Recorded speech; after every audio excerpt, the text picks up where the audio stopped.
ইনকিলাব ইনকিলাব।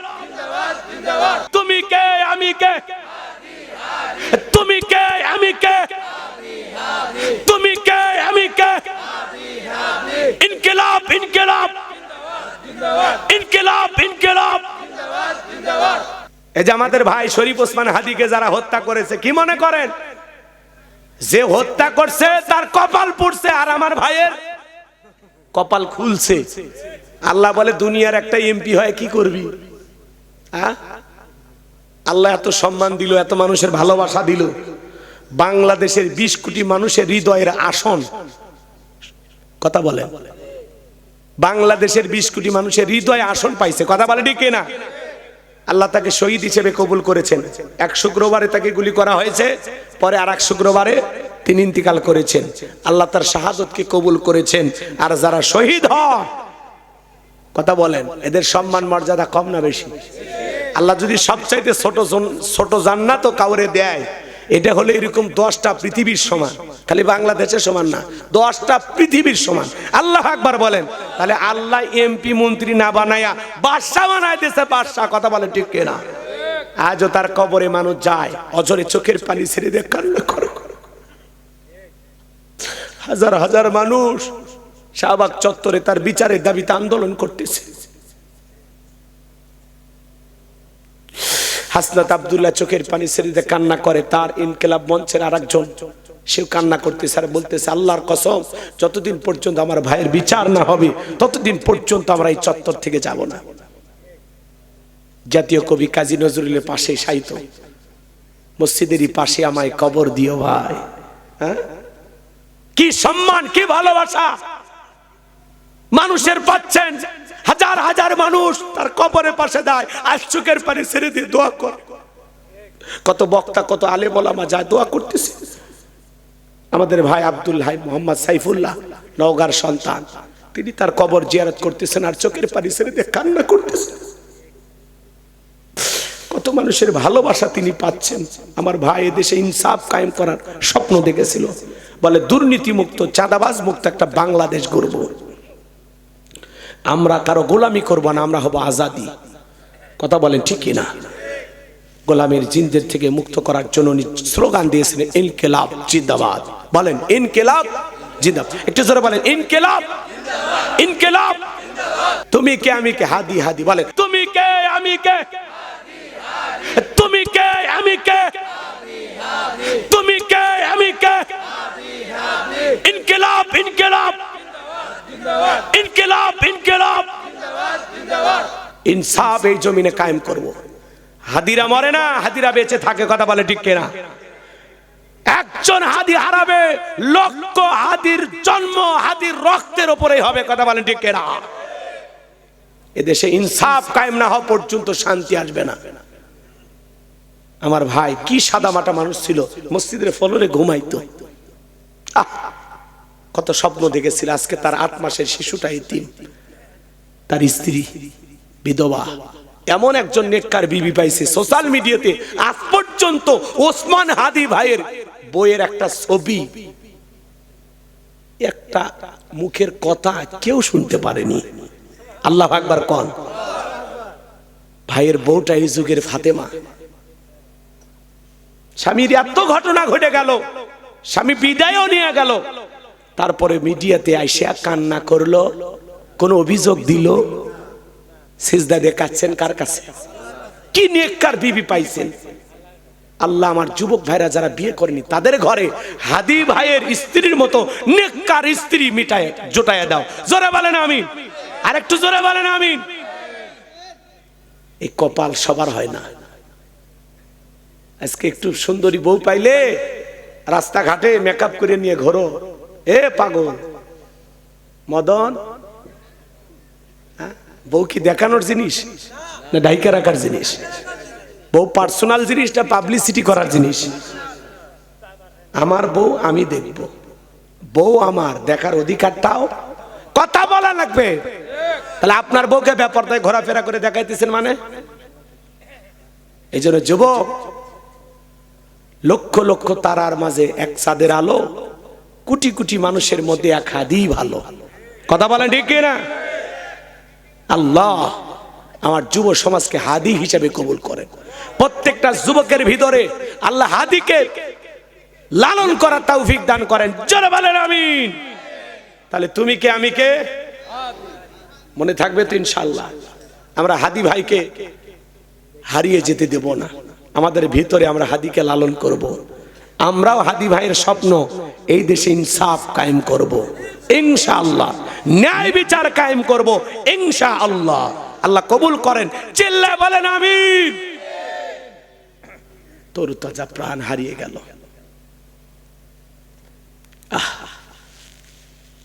কষ্ট পাইছেন না? বাংলাদেশের ইতিহাসে সবচেয়ে বড় জানাজা হয়েছে তার জানাজা। এত বড় জানাজা বাংলাদেশের ইতিহাসে হয়নি। আল্লাহু আকবার বলেন। ওসমান হাদি তুমি মরনি, শহীদ হয়েছ তুমি এটাই জানি। ওসমান হাদি তুমি মরনি, শহীদ হয়েছ তুমি এটাই জানি। দেখা তো হবে না আর এই জীবনে, দেখা হবে জান্নাতের ফুল বাগানে। এ আশা কবুল করো আল্লাহ তুমি, শহীদ হয়েছ তুমি এটাই জানি। ওসমান হাদি তুমি মরনি, শহীদ হয়েছ তুমি এটাই জানি। আল্লাহ যেন তাকে শহীদ হিসাবে কবুল করেন। চিল্লায়ে বলেন আমিন। কথা বলবো পবিত্র কোরআনুল কারীমের 23 নম্বর সূরা, সূরা নাম্বার 23 বাতিলের হবে সাইজ ইনশাআল্লাহ বলেন ইনশাআল্লাহ। আচ্ছা, মোট আয়াত 118, রুকু আছে 6টি। বিশ্বনবীর মক্কার জিন্দেগিতে আল্লাহ রাব্বুল আলামিন এই সূরাটি নাজিল করেছেন। চিৎকার মেরে বলুন আল্লাহু আকবার। আল্লাহ পাক তার বিশ্বাসী বান্দাদের জন্য সূরা আল মুমিনুন নাজিল করেছেন। যারা হলো অবিশ্বাসী কাফের এদের জন্য আল্লাহ রাব্বুল আলামিন একটি সূরা নাজিল করেছেন। সূরাটির নাম হলো কাফিরুন। কি নাম? কুল ইয়া আইয়ুহাল কাফিরুন। যারা অবিশ্বাসী কাফের এদের জন্য আল্লাহ রাব্বুল আলামিন সূরা কাফিরুন নাজিল করেছেন।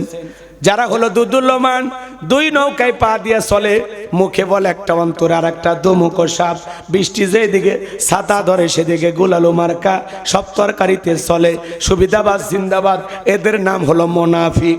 এই মুনাফিকদের জন্য আল্লাহ রাব্বুল আলামিন একটি সূরা নাজিল করেছেন। সূরাটির নাম হলো মুনাফিকুন। নাম কি? এই মুনাফিকদের চেনা বড় কঠিন। মুনাফিকদের স্বভাব হলো ইসলাম নামের গাছের গোড়া কেটে মাথায় পানি ঢালে। কথা বলে ঠিক কিনা? চুপ করে থাকে ধোকাবাজ, চোখে তোদের নাহি লাজ। গোড়া কেটে মাথায় ডালো পানি, তোদের চিনি আর কতকাল করবি রে শয়তানি। মুনাফিকদের স্বভাব হলো ইসলাম নামের গাছের গোড়া কেটে মাথায় পানি ঢালে। ওরা সুযোগ পাইলে ইসলামকে ধরে জবাই করে। কথা বলেন। মুনাফিকেরা নিজের হাতে রাতে রাতে মার্ডার করে, হত্যা করে, আবার লাশের উপরে ফুলের মালা দিয়ে শোক প্রকাশ করে বলে বড় ভালো লোক ছিল। ভালো লোক ছিল তো মারলি কেন? শয়তান। কথা বলেন। মুনাফিকেরা ওয়াকাম বদকাম যা করবে সব দোষ অন্যের ঘাড়ে চাপায় দিবে, ওরা নিজের ঘাড়ে দোষ নেবে না। মনে রাখবেন, বৌদ্ধদের ভিতর থেকে মুনাফিকের জন্ম হয় না, খ্রিস্টানদের ভিতর থেকে মুনাফিকের জন্ম হয় না, অমুসলিমের ভিতর থেকে মুনাফিকের জন্ম হয় না।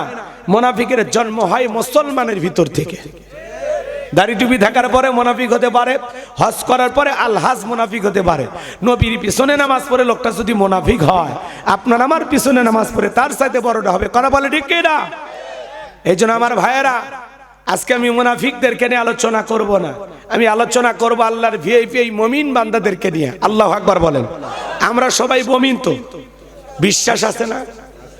আচ্ছা, এই জায়গায় হাত রাখেন, আমার মতো এই জায়গায় হাত রাখেন, বলেন আমার সাথে বলেন, আপনারা কি বিশ্বাস করেন আমরা মুমিন? হ্যাঁ, এই জায়গায় হাত রেখে বলছেন আমরা মুমিন তো ইনশাআল্লাহ। আল্লাহকে বলেন আল্লাহ আমাদের সবাইকে খাঁটি মুমিন হিসাবে আপনি কবুল করুন। চিল্লায় কোন আমিন। আর একবার বলেন আমিন।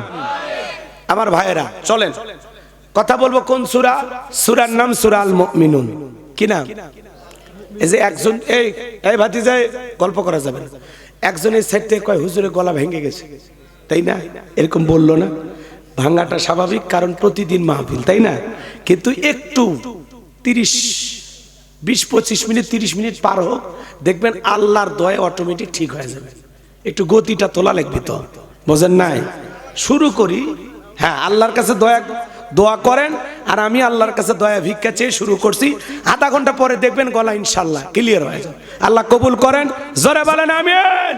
কণ্ঠ উজাড় করে একটু তিলাওয়াত করবেন তো। সূরা আল মুমিনুন তিলাওয়াত না করতে পারেন, আউযু বিল্লাহি বিসমিল্লাহ পারেন না, তাহলে পড়েন আউযু বিল্লাহি মিনাশ শাইতানির রাজিম বিসমিল্লাহির রাহমানির রহিম। বিতাড়িত মুরদাদ শয়তানের কাছ থেকে আল্লাহ পাকের কাছে আশ্রয় প্রার্থনা চাচ্ছি। পরম করুণাময় দয়ালু আল্লাহ তাআলার নামে শুরু করছি। যে কোনো আয়াত বা সূরার তাফসীর করতে হলে কোন প্রেক্ষাপটে কোন সময় আল্লাহ তাআলা সেই সূরাটি বা আয়াতটি নাজিল করেছেন, সেই নাজিলের প্রেক্ষাপট জানার দরকার আছে না নাই? আরবিতে বলা হয় শানে নুজুল। যদি শানে নুজুল আলোচনা করা হয় তাহলে তাফসীর বুঝতে সহজ হয়। তাহলে সূরা আল মুমিনুন নবীজির উপরে আল্লাহ তাআলা কোন সময় কোন প্রেক্ষাপটে নাজিল করেছেন, সেই সময়কালটা কেমন একটু জানার দরকার আছে। আমি কি বলবো? একটু তাকবীর দেন, লিল্লাহি তাকবীর। আমার ভাইয়েরা, নবীজির প্রিয় সাহাবী হযরত ওমর ফারুক রাদিয়াল্লাহু তাআলা ডেকে বলেন, আমি মৌমাছির গুনগুন আওয়াজ শুনলাম। ডানে তাকায় মৌমাছি নাই, বামে তাকায় মৌমাছি নাই।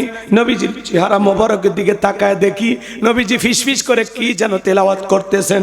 হযরত ওমর ফারুক ডেকে বলেন, আমার বোঝার বাকি রইল না, আসমান থেকে নবীজির উপরে কোরআনুল কারীম নাজিল হচ্ছে, আর বিশ্ব নবী কোরআনুল কারীম রিসিভ করতে ব্যস্ত। বলুন সুবহানাল্লাহ। মৌমাছির গুনগুন আওয়াজ হলে কোরআনুল কারীম নাজিল হয়। দপ্তরি ছুটির ঘন্টায় বাড়ি মারে, টনটন আওয়াজ হলে কোরআনুল কারীম নাজিল হয়। নবীজি যখন ঘোড়ার উপরে থাকতেন, ওই সময় যদি কোরআনুল কারীম নাজিল হইতো, ওহির ভারে ঘোড়ার পা গুলো বালুর ভিতরে ডেবে যেত। বলেন আল্লাহু আকবার। নবীজি যখন উঠের উপরে থাকতেন, ওই সময় যদি কোরআনুল কারীম নাজিল হইতো, ওহির ভারে উঠের মাথা জমিনের সঙ্গে লেগে যেত। এক সাহাবী রানের উপরে মাথা রেখে নবীজি আরাম ফরমাচ্ছেন, ওই সময় কোরআনুল কারীম নাজিল হলো। সাহাবী ডেকে বলেন, আমার কাছে মনে হয় আমার রানটা ফেটে যাবে, আমার কাছে মনে হয় আমার রানের উপরে পাহাড় চেপে ধরা হয়েছে। তাহলে কোরআনুল কারীমের একটা আলাদা ওয়েট, আলাদা একটা ওজন আছে না নয়? জীবনের প্রথম ওই রিসিভ করতে গিয়ে নবীজির শরীর মোবারকে জ্বর পর্যন্ত এসেছিল। আমার ভাইয়েরা, দীর্ঘ 23টি বছরে নবীজির উপরে আল্লাহ রাব্বুল আলামিন এই কোরআনুল কারীম নাজিল করেছেন। মুসলমানের ঘরে ঘরে কোরআন আছে, কিন্তু এমনও মুসলমান আছে 50-60 বছর বয়স হয়ে গেছে, আল্লাহর কোরআনটা কোনোদিন খুলেও দেখেনি। আছে ভাই? 50-60 বছর বয়স, কিন্তু আল্লাহর এই কোরআনটা কোনো দিন খুলেও দেখেনি। অথচ আল্লাহ কি বলেছেন আমাদের জানার দরকার নাই? হ্যাঁ, আজকে মুসলমান কোরআন আর ইসলাম থেকে দূরে সরে যাওয়ার কারণে বাতিল আর জালেম আর বেঈমানরা আমাদেরকে পরাজিত করতে পারে। আমরা যদি ইসলামকে আঁকড়ে ধরতাম, কোরআনকে আঁকড়ে ধরতাম, আমাদের জীবন ব্যবস্থা কি এটা যদি সঠিকভাবে আমরা বুঝতাম, তাহলে আমাদেরকে কখনো বাতিলের চামচা হওয়া, কথা বলেন না, বাতিলের পাচাটা গোলাম হওয়া লাগতো না। আজকে পুরো পৃথিবীতে ইসলাম আলারা লাঞ্ছিত, বঞ্চিত, পদদলিত, নিগৃহীত, অবহেলিত। ইসলাম আলারা শান্তিতে নাই। জালেম বেঈমানরা সবসময় ইসলাম আলাদেরকে নিয়ে ষড়যন্ত্র করে। আর ওই যে ট্যাগ লাগায় জঙ্গি অথবা সন্ত্রাসী, নানান ধরনের ট্যাগ লাগাইয়া ইসলাম আলাদেরকে পৃথিবীর জমিনে সবচাইতে বড় সন্ত্রাসী হিসেবে কাফেরা প্রদর্শন করতে চায়। কিন্তু ওরা তো জানে না এই পৃথিবীর সবচাইতে ভদ্র মানুষ হলো ইসলাম আলারা। কথা বলেন ঠিক কিনা? আমরা কোনো সন্ত্রাসী না। কষ্ট পাচ্ছেন আমার কথায়? আমার ভাইরা গভীর মনোযোগ। 8টি পদ্ধতিতে নবীজের উপরে কোরআনুল কারীম নাজিল হইতো। বলতে গেলে লম্বা সময় লাগবে, এত সময় আপনাদের হাতেও নাই, আমার হাতেও নাই। হযরত ওমর ফারুক ডেকে বলেন, নবীজির কোরআনুল কারীম রিসিভ করা শেষ হয়ে গেল। বিশ্ব নবী তখন সাহাবায়ে কিরামদের দিকে মুখ ঘোরা ডেকে বলেন, আমার সাহাবীরা, এই মাত্র আসমান থেকে জিবরাইল এসে আমার উপরে সূরা আল মুমিনুনের 10টি আয়াত কারিমা নাজিল করে জানা দিয়ে গেল, নবী গো, এই 10টি আয়াতের ভিতরে আল্লাহ পাক তার আদরের মুমিন বান্দাদের জন্য 7টি কোয়ালিটি নিয়ে আলোচনা করেছেন, 7টি গুণাবলী নিয়ে আলোচনা করেছেন। কোন মুমিন যদি এই 60টি গুণে গুণান্বিত হতে পারে, 60টি গুণ দিয়ে জীবনটাকে সাজাইতে পারেন, আমার আল্লাহ বলেন উলাইকা হুমুল ওয়ারিসুন আল্লাযীনা ইয়ারিসুনাল ফিরদাউস হুম ফিহা খালিদুন। আমার আল্লাহ রাব্বুল আলামিন বলেন তারাই হবেন উত্তরাধিকারী জান্নাতুল ফেরদাউসের, সেখানে তারা চিরকাল বসবাস করবেন। আমার আল্লাহ কোনোদিন তাদেরকে জান্নাত থেকে বের করে দেবেন না। চিৎকার মেরে বলুন সুবহানাল্লাহ। বাবা মারা গেলে ওয়ারিশ সূত্রে সন্তান যেরকম বাবার সম্পত্তির ভাগ পায়, কোন মুমিন যদি এই 7টা গুণাবলী অর্জন করে আমল করে মারা যেতে পারে, তার নামে জান্নাতুল ফেরদাউসের জায়গা বরাদ্দ হবে। ঢাকা গুলশানে যদি কারো বাড়ি থাকে, সে একটা ভাব নাই, হুজুর ঢাকা গুলশানে আমার বাড়ি আছে, ঢাকা উত্তরায় আমার বাড়ি আছে। ও বগুড়ার বাবাজিরা, আজকে যদি গোলাম রব্বানির আলোচনা শুনে আমল করতে পারেন, ঢাকা গুলশানে বাড়ি নয়, আল্লাহর জান্নাতে বাড়ি বরাদ্দ হয়ে যাবে। একটু জোরে কর না সুবহানাল্লাহ। কারা কারা আল্লাহর জান্নাতে যেতে চান, 2 হাত তুলে মালিককে দেখান। আল্লাহ আমাদের সবাইকে জান্নাতুল ফিরদাউসের মেহমান হিসেবে কবুল করুন। চিল্লায় বলেন আমিন। আর একটু জোরে বলেন আমিন। আরো একবার বলুন আমিন। এবার 7টা আঙ্গুল দেখান। জান্নাতে যেতে হলে কয়টা গুণা বলি? 7টি। জোরে বলেন কয়টি? আরো জোরে, জোরে বলো না। হাত না মানে একটু মিছিল করে অভ্যাস করেন। 16 বছর মিছিল করতে পারেননি, সামনে 16 বছরের কাজ আদায় করা লাগবে। কথা বলেন আমার ভাইয়েরা, গভীর মনোযোগ দিয়ে শুনে যান। নবী তখন সাহাবায়ে কেরামদের সামনে সুন্দর করে তেলাওয়াত করে জানিয়ে দিলেন। আমার আল্লাহ বলেন কাদ আফলাহাল মুমিনুন। আমার আল্লাহ ডেকে বলেন অবশ্যই মুমিনেরা সফল, অলরেডি মুমিনেরা সফল। সফল হয়েছে তারা ঈমান এনেছে যারা। আল্লাহু আকবার। কাদ আফলাহাল মুমিনুন, অবশ্যই মুমিনেরা সফল। সফল হয়েছে তারা ঈমান এনেছে যারা। আল্লাহু আকবার বলেন। আপনাদেরকে একটা প্রশ্ন করি, বলেন তো বাজান, বর্তমান পৃথিবীর সবচেয়ে ক্ষমতাধর ব্যক্তির নাম কি?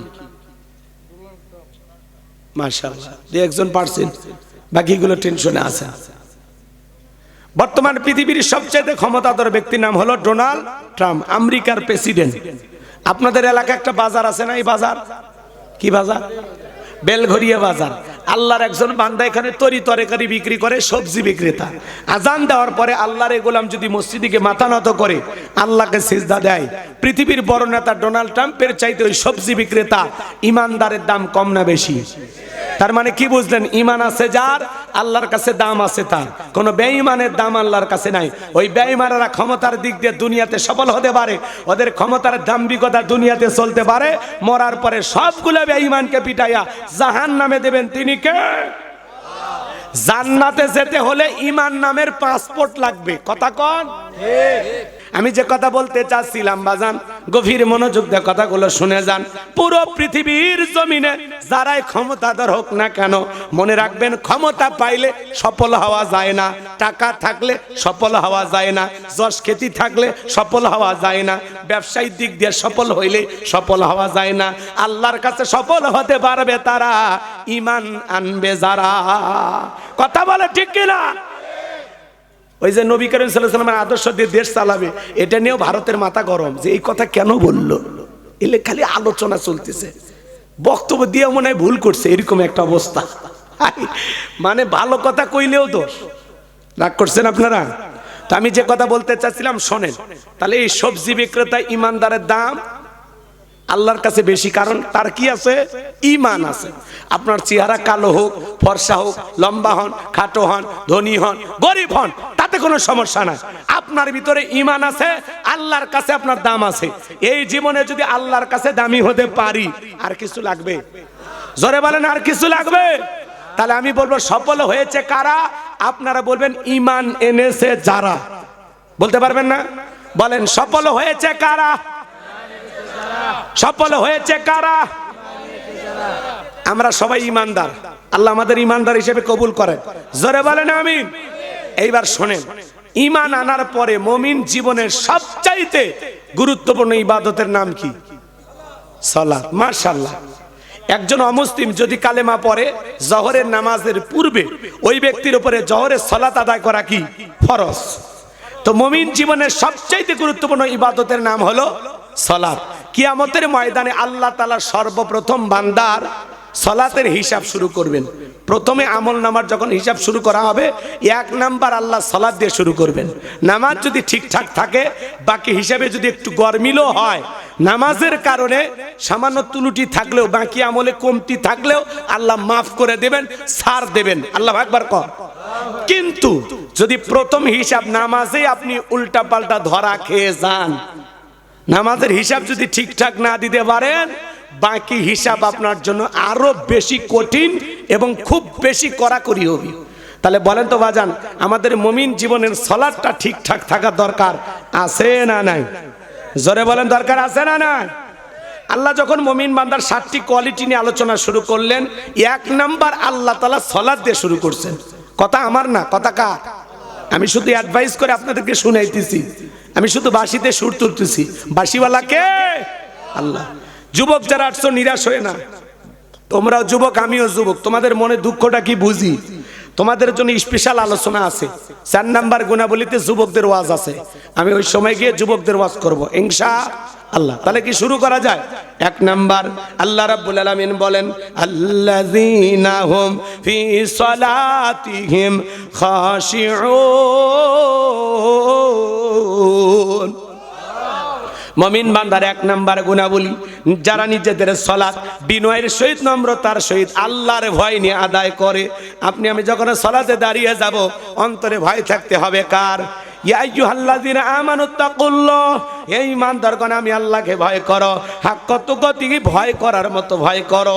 এজন্য বাজান আল্লাহ তাআলা বলতেছেন, আল্লাযীনা হুম ফি সালাতিহিম খাশিউন, যারা নিজেদের সালাত বিনয়ের সহিত, নম্রতার সহিত, আল্লাহর ভয় নিয়ে আদায় করে। ও বাজান গো আমার, এই আয়াতের ব্যাখ্যায় তাফসীর কারকার লিখেছেন, তাফসীর ইবনে কাসির থেকে বলছি, অন্তরের ভিতরে সুচিন্তা, দুশ্চিন্তা, কুশ্চিন্তা, বিবির কথা, সংসারের কথা, ব্যবসা বাণিজ্যের কথা, দুনিয়াবি কোনো চিন্তা ভাবনা মনের মধ্যে রাখা যাবে না। আপনি আমি যখন নামাজে দাঁড়িয়ে যাব, অন্তরে একমাত্র ভয় থাকতে হবে কার? কিভাবে সালাত আদায় করবেন বাজান? নবীজি কিভাবে সালাত আদায় করতেন? আম্মা জান আয়েশাটাকে বলেন, নবীজি নামাজের ভিতরে এত লম্বা সময় ধরে দাঁড়িয়ে থাকতেন, মাঝে মাঝে তাকায় দেখতাম নবীজির পা মোবারক ফুলে উঠেছে।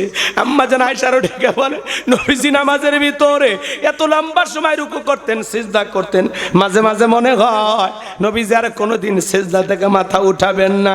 আম্মা জান আয়েশা ডেকে বলেন, একদিন রাতের বেলায় দেখি নবীজি সিজদা দিয়া তো কান্না করেছেন, কাঁদতে কাঁদতে সিজদার জায়গাটা পর্যন্ত ভিজে গেছে। আম্মা জান আয়েশা নবীজি যখন সিজদা থেকে মাথা উঠাইলেন, জিজ্ঞাসা করলেন, নবী গো এত কান্না কেন করলেন, কি হয়েছে আপনার? নবী তখন ডেকে বলে, আয়েশা আমি তো আমার জন্য কাঁদি না, আমি কাঁদি আমার গুনাহগার উম্মতের জন্য। আল্লাহর কাছে কেঁদে বলি, আল্লাহ আমার গুনাহগার উম্মতের গুনাহগুলো মাফ করে দাও, ওই কঠিন জাহান্নামের আগুন থেকে আমার উম্মতকে তুমি মুক্তি দাও। আমার ভাইয়েরা, নবী যদি আপনার আমার গুনাহ মাফের আশায় আল্লাহর কাছে সিজদা দিয়া কান্না করেন, তাহলে তো বলেন তো বাজান, আমরা হলাম মূল ভিকটিম, মূল আসামি, মূল অপরাধী। আমাদের নিজেদের গুনাহ মাফের জন্য আল্লাহর কাছে সিজদা দিয়া কান্না করার দরকার আছে না নাই? জীবনে কিরকম দুই রাকাত কোন নামাজ আছে যে 2 রাকাত নামাজ পড়ে আপনি সারা রাত কাটায় দিয়েছেন? জীবনে কিরকম একটা সিজদা দিয়েছেন যে সিজদা দিয়ে 1 ঘন্টা ধরে আল্লাহর কাছে কেঁদেছেন গুনাহ মাফের আশায়, জাহান্নাম থেকে বাঁচার আশায়? বলেছেন? এরকম সিজদা আছে? এরকম 2 রাকাত নামাজ আছে? কি করলাম জীবনে? হে বাজান গো আমার, নবীর সাহাবীরা কিভাবে নামাজ আদায় করতেন? মরুভূমিতে নবীর সাহাবীরা নামাজে দাঁড়িয়ে গেছেন, ওই মরুভূমির পাখিগুলো খেজুর গাছ মনে করে সাহাবায়ে কেরামদের কাঁধের উপরে, মাথার উপরে বসে থাকতো। নবীর সাহাবীরা সালাতে এত মনোযোগ, কাঁধে পাখি পয়রা থাকে, তারপরেও টের পাইতো না। কোন সুবহানাল্লাহ। আর আপনি মশা পড়লে এই হাতে এই জায়গা নিয়ে যা, আগে মশা মারে তারপরে সূরা ধরে, কথা কোন ঠিক কিনা?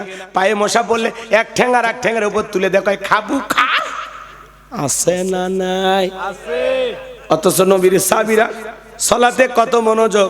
হযরতে তালহা রাদিয়াল্লাহু তাআলা সালাত আদায় করতেছিলেন, ছেলেটা খেলা করতেছিল, জঙ্গল থেকে সাপ এসে সন্তানটাকে বেঁচিয়ে ধরলেন, স্ত্রী মানুষজনকে ডাকলেন, ছেলেটাকে বিপদ মুক্ত করলেন। হযরতে তালহা ডেকে বলেন, বিবি রে বাড়িতে এত মানুষজন, ব্যাপারটা বুঝতে পারলাম না।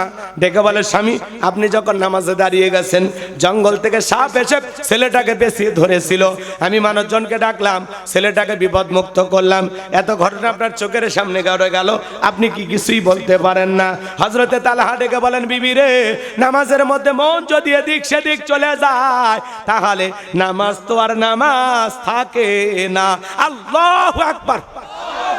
আমার ভাইয়েরা, আর আমরা নামাজ পড়ি, মন খালি ছটফট করে, আমাদের পাগল মন কথা কয় না, মন কি করে? ছটফট করে। নামাজের ভিতরে দাঁড়ায় দুনিয়াবি নানান চিন্তা ভাবনা মনে হয়, মাঝে মাঝে দুনিয়াবি এত কথা নামাজের মধ্যে মনে হয়, নামাজ 2 রাকাত না 3 রাকাত মনেই থাকে না। মাঝে মাঝে দুনিয়াবি এত কথা নামাজের মধ্যে মনে হয়, সিজদা 2টা দিলাম না 1টা দিলাম, নামাজের ভিতরে খেয়াল হারিয়ে ফেলি। কথা বলে ঠিক না? আমাদের পাগল মন খালি ছটফট করে, দুনিয়াবি নানান চিন্তা নামাজের মধ্যেই মনে হয়। নামাজ পড়ে বগুড়া, মন চলে যায় মাগুরা। কথা বলেন। নামাজ পড়ে শেরপুর, মন চলে যায় টাঙ্গাইলের মধুপুর। নামাজের মধ্যে দাঁড়ায় মন খালি ঘুরে বেড়ায়, নামাজের মধ্যে দাঁড়ায় দুনিয়া নানান চিন্তা আছে আছে, কিন্তু এরকম চিন্তা নামাজের মধ্যে করা যাবে না। আল্লাহ কি বলেন? আল্লাযীনা হুম ফি সালাতিহিম খাশিউন, যারা নিজেদের সালাত বিনয়ের সহিত, নম্রতার সহিত, আল্লাহর ভয় নিয়ে আদায় করে। একটা রাষ্ট্রপতি প্রধানমন্ত্রীর সামনে যদি যান, কি করবেন? দাড়ি চুলকাবেন, লুঙ্গি ঠিক করবেন, কি করবেন? কি করবেন জানেন না? চাচা, আপনার নাম কি? বা মকবুল চাচা, দেখছেন বক্তা, টের পাইছে। আর আপনারা কি করলেন? একটা প্রধানমন্ত্রী রাষ্ট্রপতির সামনে কেমনে দাঁড়াবেন তাও জানেন না, যে ভদ্রভাবে দাঁড়াবো। এই কথাটা মুখ থেকে বের হয় না, কথা কয় না গো। একটা রাষ্ট্রপতি প্রধানমন্ত্রীর সম্মানে সেখানে আপনি নম্র, ভদ্র, বিনয়ী হয়ে দাঁড়াবেন, যাতে এত বড় প্রভাবশালী একজন নেতার সাথে বেয়াদবি না হয়। তাহলে একটা রাষ্ট্রপতি প্রধানমন্ত্রীর সামনে যতটা নম্র ভদ্র হয়ে দাঁড়াবেন, তার চাইতে কোটি কোটি গুণ নম্র, ভদ্র, বিনয়ী হয়ে সালাত আদায় করার সময় আল্লাহর সামনে দাঁড়াইতে হবে। কথা বলে ঠিক কিনা? আপনি নামাজ পড়তে পড়তে দাড়ি চুলকান, লুঙ্গি ঠিক করেন, আপনার লুঙ্গি খুলে রশি লাগাবেন। আপনি নামাজ পড়তে পড়তে টুপি ঠিক করেন, নামাজ পড়তে পড়তে ফোন রিসিভ করে বলেন হ্যালো, 2 রাকাত চলতেছে, ফাজলামি করেন আল্লাহর সাথে। কথা বলেন। এরকম মুসলমান আছে না? না। নামাজ পড়তে পড়তে এদিক ওদিক তাকায়, মসজিদের ফ্যান কটা কোন আসে? আছে আছে। এক চাচা আমি এত তাড়াহুড়ো করে ওযু করছি, এক ঠ্যাং না ধুয়ে মসজিদে ঢুকছি, টাইসালা মসজিদ পিছলে খায়া, চাচা একদিক লঙ্গি একদিক, তাও কয় আল্লাহু আকবার। মানুষ কয় চাচা আগে লঙ্গি ঠিক করেন, কয় না আগে জামাত ধরি। আছে না নাই? এ বাজান, এত তাড়াহুড়া করে নামাজ আদায় করা যাবে না। নামাজ পড়তে হবে ধীরস্থির ভাবে। জোহরের 4 রাকাত সুন্নত, ইমাম আর মুসল্লি একসাথে নিয়ত বেঁধেছে, ইমামের 2 রাকাত হওয়ার আগে মুসল্লি 4 রাকাত শেষ। হুজুর জিজ্ঞাসা করে, চাচা মিয়া আমার 2 রাকাত হয় না, আপনার 4 রাকাত হয়ে গেল। বলে হুজুর আপনাদের চর্চা কম। হুজুরেরই বলি চর্চা কম। এরকম নামাজি আছে না নাই? এই যে সামনে রমজান মাস আসতেছে, এটা রজব, এরপরে শাবান, তারপরে রমজান আইসে গেছে, হাতছানি দিয়ে রমজান ডাকতেছে। আল্লাহ যেন আমাদেরকে রমজান পর্যন্ত পৌঁছায় দেন। জোরে বলেন আমিন। আল্লাহ যেন রজব এবং শাবানের বরকত দান করেন, রমজান পর্যন্ত আমাদেরকে পৌঁছায় দেন। জোরে বলেন আমিন। আমার কথাটা খেয়াল করে শোনেন, এই রমজান মাস আসলে প্রত্যেকটা মসজিদে মনে হয় তারাবির প্রতিযোগিতা শুরু হয়। আছে ভাই? আছে। 20 মিনিটে 20 রাকাত, 20 মিনিটে 20 রাকাত। ওরে নামাজি না ডাকাত আল্লাহ জানে। সোনার মক্কা মদিনা আল্লাহ তার এই গোলামকে নিল, সেখানে আমরা তারাবি পড়লাম, সময় লাগলো 1 ঘন্টা 45 মিনিট। আর আপনি খালি 20 মিনিটে শেষ। এমনও হুজুর বিদ্যুতের গতি 16 মিনিটেও নাকি শেষ করে। খালি আলহামদুলিল্লাহ দলিন, মাঝখানে কি ভূমিকম্প হয়েছে হুজুর নিজেও জানে না। কথা বলেন। এরকম নামাজি আছে না? না। কয় তারাবি মানে তাড়াতাড়ি, মার একটা বাড়ি। তারাবি মানে তাড়াতাড়ি না ধীরস্থির? 4 রাকাত পরে পরে বিশ্রাম নেবেন, একটু চা খাবেন, খেজুর খাবেন, তসবিহ পড়বেন, জিকির করবেন, 1 পৃষ্ঠা কোরআন পড়েন, আবার 4 রাকাত শুরু করেন। আমরা মনে কন্ট্রাক্ট নিছি, চুক্তি নিছি, শেষ করিয়া তো কথা কন না কে। নামাজের ভিতরে কোনো আগ্রহ নাই, আল্লাহর মহব্বত নাই, কোনো দরদ নাই, খালি উঠতেছে আর বসতেছে, উঠতেছে আর বসতেছে, আর মাঝে মাঝে খিলখিল করে হাসতেছে। নামাজের মধ্যে হাসি দেওয়া আল্লাহ পছন্দ করে? অনেকে হাসে না, হ্যাঁ? আল্লাহ হেদায়েত দান করেন। এটা জোরে বলেন আমিন। শুধু নামাজের ওয়াজ করলে 3-4 দিন ওয়াজ করা যাবে, শেষ হবে না। নামাজের এত কথা আছে, তো সহজ কথা একটাই, আমরা আল্লাহর গোলাম। আমরা মুসলমান না? কথা কথা মুসলমান হিসেবে বলেন 5 ওয়াক্ত সালাত আদায় করা এটা নফল না ফরজ? এটা রবের বাধ্যতামূলক ওয়াদা। 5 ওয়াক্ত সালাত তো আদায় করাই লাগবে। নিজেকে মুসলমান দাবি করলে নামাজ আপনাকে পড়তেই হবে, পড়তেই হবে, পড়তেই হবে। যদি বলেন হুজুর আমি মুসলমান কিন্তু নামাজ পড়ি না, না পড়লে কিন্তু ঈমানটা ঠিক আছে? আছে? আছে? যার সালাত নাই তার ঈমানও নাই। কথা কর, বাইনাল আবদি ওয়া বাইনাল কুফরি তারকুস সালাহ। রাসূল বলেছেন একজন ঈমানদার আর একজন বেঈমানের মধ্যে পার্থক্যকারী তার নাম হলো সালাত। ঈমান আর কুফরের মধ্যে পার্থক্যকারী যে জিনিস তার নাম হলো সালাত। ঈমানদার নামাজ আদায় করে, বেঈমানের নামাজ পড়ে। আর আপনি নামাজ না পড়ে পাক্কা ঈমানদার দাবি করেন, আপনারটা কি চায়না টাইজ দিয়ে পাক্কা করছেন? আসলে পাক্কা ঈমানদার না, আপনার ভিতরে পাক্কা শয়তানি ঢুকছে। কথা কর ঠিক। আপনি নামাজ না পড়েও নিজেকে কেমনে ফ্রেশ ঈমানদার দাবি করেন? কেমনে রে ভাই? মন ভালো আছে না? মন ভালো দিয়ে কি ব্যবসা করবে? আল্লাহ হেদায়েত দান করুক। জোরে বলেন আমিন। আচ্ছা বলেন তো, নবী 5 ওয়াক্ত নামাজ পড়ছে না? সাহাবীরা পড়ছে না? দামি মানুষ হইছে না? তা আপনি পড়বেন না? নবী সাহাবীদের যদি নামাজ লাগে, আপনারা কি তাদের চাইতে বেশি সম্মানিত নাকি? নাউজুবিল্লাহ। তাহলে কেন নামাজ পড়েন না? মসজিদগুলো সুন্দর বাংলাদেশের, এখন মসজিদগুলো কি সুন্দর টাইলস করা, কি সুন্দর মসজিদ। মসজিদ সুন্দর হয়েছে কিন্তু সুন্দর ঈমানদার নাই। কথা বলেন। আগে মসজিদ ছিল কাঁচা কিন্তু মুসলমানদের ঈমান ছিল পাকা। বর্তমানে মসজিদ হয়ে যাচ্ছে পাকা, মুসলমানদের ঈমান হয়ে যাচ্ছে কাঁচা আর ফাঁকা। কথা বলেন। আগেকার মানুষদের ছিল অভাব, বড় ভালো ছিল তাদের স্বভাব। বর্তমানে মানুষদের নাই কোনো অভাব, নষ্ট হয়ে গেছে চরিত্র আর স্বভাব। আগের ঈমানদারেরা যদি বলতে এই জমি তোর, ওইদিকে আর মুতেও নি, পেশাব করেনি ওইদিকে। আর এখন দলিল করে দেও 3 বেদ দখল করবে। কথারই দাম নাই, কথা কর না কে? আর আগের মানুষ কত ভদ্র ছিল চাচা। আগের মানুষ প্রত্যেকটা মানে আল্লাহর ওলি ছিল। আর এখন সব সিটিয়ার বাটপার। কথা কন, খালি 2 নাম্বারই ছল চাতুরি আছে না ভাই? খাদ্যে ভেজাল, ওজনে কম, সুদ খায়, ঘুষ খায়, জমির আল টেলে দুধে পানি মিশায়। কথা কর না কে? ঠিক। বউয়ের সাথে ভালো ব্যবহার করে না, মেয়ের সাথে ভালো ব্যবহার করে না, ছেলেরে ঠকায়, মেয়েরে ঠকায়, নানান ধরনের। গ্রামের সবচাইতে উশৃঙ্খল মানুষ আবার ওই মাসাঙ্গে বসে গল্প করে, আমি মোটামুটি ভদ্র, সব সহ্য করার ক্ষমতা আমার আছে। ওই যে কত বড় ইবলিস, সেটা আর স্বীকার করে না। আছে না নাই ভাই? রাগ করতেছেন আপনারা? করলেও সমস্যা নাই। তাহলে সালাত আদায় করবেন কিভাবে?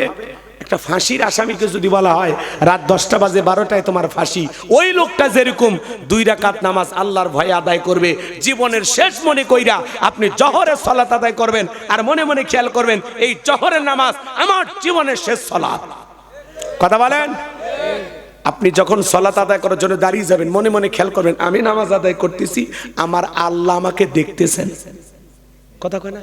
ঠিক। আমি সালাত আদায় করতেছি আর মনে মনে ভাববো আমি নামাজ আদায় করতেছি, আমার আল্লাহ আমার সামনেই দাঁড়িয়ে আছেন। আল্লাহ যদি সামনে দাঁড়িয়ে থাকে তাহলে কেমনে নামাজ পড়া লাগবে আপনি বুঝতে পারতেছেন? খালি কি মুরগি ঠোকরের মতো উঠবেন আর বসবেন? আল্লাহ রাসূল বলেন ওই চোর সবচেয়ে বড় চোর যে কি চুরি করে? নামাজ চুরি করে। সাহাবীরা কয় হুজুর নামাজ আবার কেমনে চুরি করা যায়? আল্লাহ রাসূল বলতেছে যে সঠিকভাবে রুকু সিজদা করে না, সঠিকভাবে রুকু সিজদা করে না। আপনি এই রুকুতে গেলেন, মাজা সোজা করার আগে আপনি সিজদা চলে গেলেন, আবার 2 সিজদার মাঝখানে এরকম ভাবেই করতেছেন, মানে খালি কোনো মতে কাল্লাটা তুলছেন, পুরোটা সোজা হয়ে বসলেনও না। আছে না ভাই? কি নামাজ পড়তেছেন আপনি? সময়টা তো দিতেছেন, হয়তো ভাই তাড়াহুড়ো করে পড়তে 3 মিনিট লাগলো, একটু সময় দিলে 5 মিনিট লাগতো। 2টা মিনিটের জন্য আপনার সালাতটা আপনি নষ্ট করে দিলেন। কথা বলেন ভাই, আমার কথা বিরক্ত হচ্ছেন? এজন্য শুধু মসজিদের নামাজ তাকওয়া লিখে রাখলে হবে না, যেখানে ওইখানে যারা সালাত আদায় করবে তাদের অন্তরে তাকওয়া থাকার দরকার আছে না নাই? তাহলে আল্লাহর ভয়ে আল্লাহকে রাজি খুশি করার জন্য 5 ওয়াক্ত সালাত কারা কারা মসজিদে গিয়ে আদায় করবেন হাত তুলে আমার মালিককে দেখান। আল্লাহ আমাদের সবাইকে 5 ওয়াক্ত নামাজি বানায় দেন। জোরে বলেন আমিন, আরেকটু জোরে বলেন আমিন। এটা হলো মুমিন বান্দার 1 নাম্বার গুণাবলী, মনে থাকবে। এইবার মুমিন বান্দার 2 নাম্বার গুণাবলী, ওয়াল্লাযীনা হুম আনিল লাগবি মুরিদুন। মুমিন বান্দার 2 নাম্বার গুণাবলী, অনর্থক কথাবার্তা বলা যাবে না, আজে বাজে কথা বলা যাবে না। এক জায়গায় বসে 2-3 ঘন্টা গল্প করে, মনে হয় গীবত কমিটির সভাপতি সেক্রেটারি বসে গেছে, কয় অমুক খারাপ তমুক খারাপ, এ ভালো না সে ভালো না, হে এটা করছে হে এটা করছে। কথা কন ও চাচা, এত বগর বগর করছেন কেন? আপনি এত কথা বলতেছেন কেন? আপনি জানেন না আপনার কথাটা রেকর্ড হচ্ছে? কে রেকর্ড করতেছে? ফেরেশতা। আছে না দলিল? মায়ালফিজু মিন কওলিন ইল্লা লাদাইহি রাকিবুন আতীদ। বান্দা এমন কোন কথা বলে না যে কথা রেকর্ড করার জন্য আমার ফেরেশতারা নাই। আপনার জবানে প্রত্যেকটা কথা রেকর্ড করা হচ্ছে। আর আলতু ফালতু মগা মাগা যত জগা খিচুড়ি গল্প করছেন প্রত্যেকটা কথার ব্যাপারে কিয়ামতের ময়দানে আল্লাহ আপনাকে জিজ্ঞাসা করবে। এত বক বক করতেছেন, এত বাচাল, আপনি এত বাচাল প্রকৃতির মানুষ। আপনারা কি বলেন বগুড়ায়? বক বক, হ্যাঁ বক বক করে না? আচ্ছা চা খাচ্ছেন, আপনি খান, উমুকের বউ এটা করছে, উমুক এলে গল্প আপনার কে? চাচা, অন্যের সমালোচনা করতে মজা লাগে, আঙ্গুলটা নিজের দিকে দেন।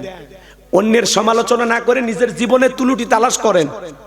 আমার জীবনই তো ভুলে ভরা, আমি আমার গুনাহের টেনশনে ঘুমাইতে পারি না। কথা বলেন, মনে হয় পৃথিবীর সবচেয়ে সেরা পাপী আমি তো জীবনে কম অন্যায় করি নাই, কম গুনাহ করি নাই, কম মিথ্যা কথা বলি নাই, কম নামাজ কাজা করি নাই। আমি আমার অপরাধের টেনশনে ঘুমাইতে পারি না। অন্য কেনে ভাবার সময় আছে? আর আমরা অন্যের সরকায় তেল দিতে ভালোবাসি। এ কথা কন না কে? অন্যের গীবত করতে মজা লাগে, অন্যের ভুল ধরতে মজা লাগে, অন্যের দিকে আঙ্গুল তুলতে মজা লাগে। আর শোন, অন্যের সমালোচনা করে গীবত না করে আপনার কি মৃত ভাইয়ের গোশত খেতে ভালোবাসেন?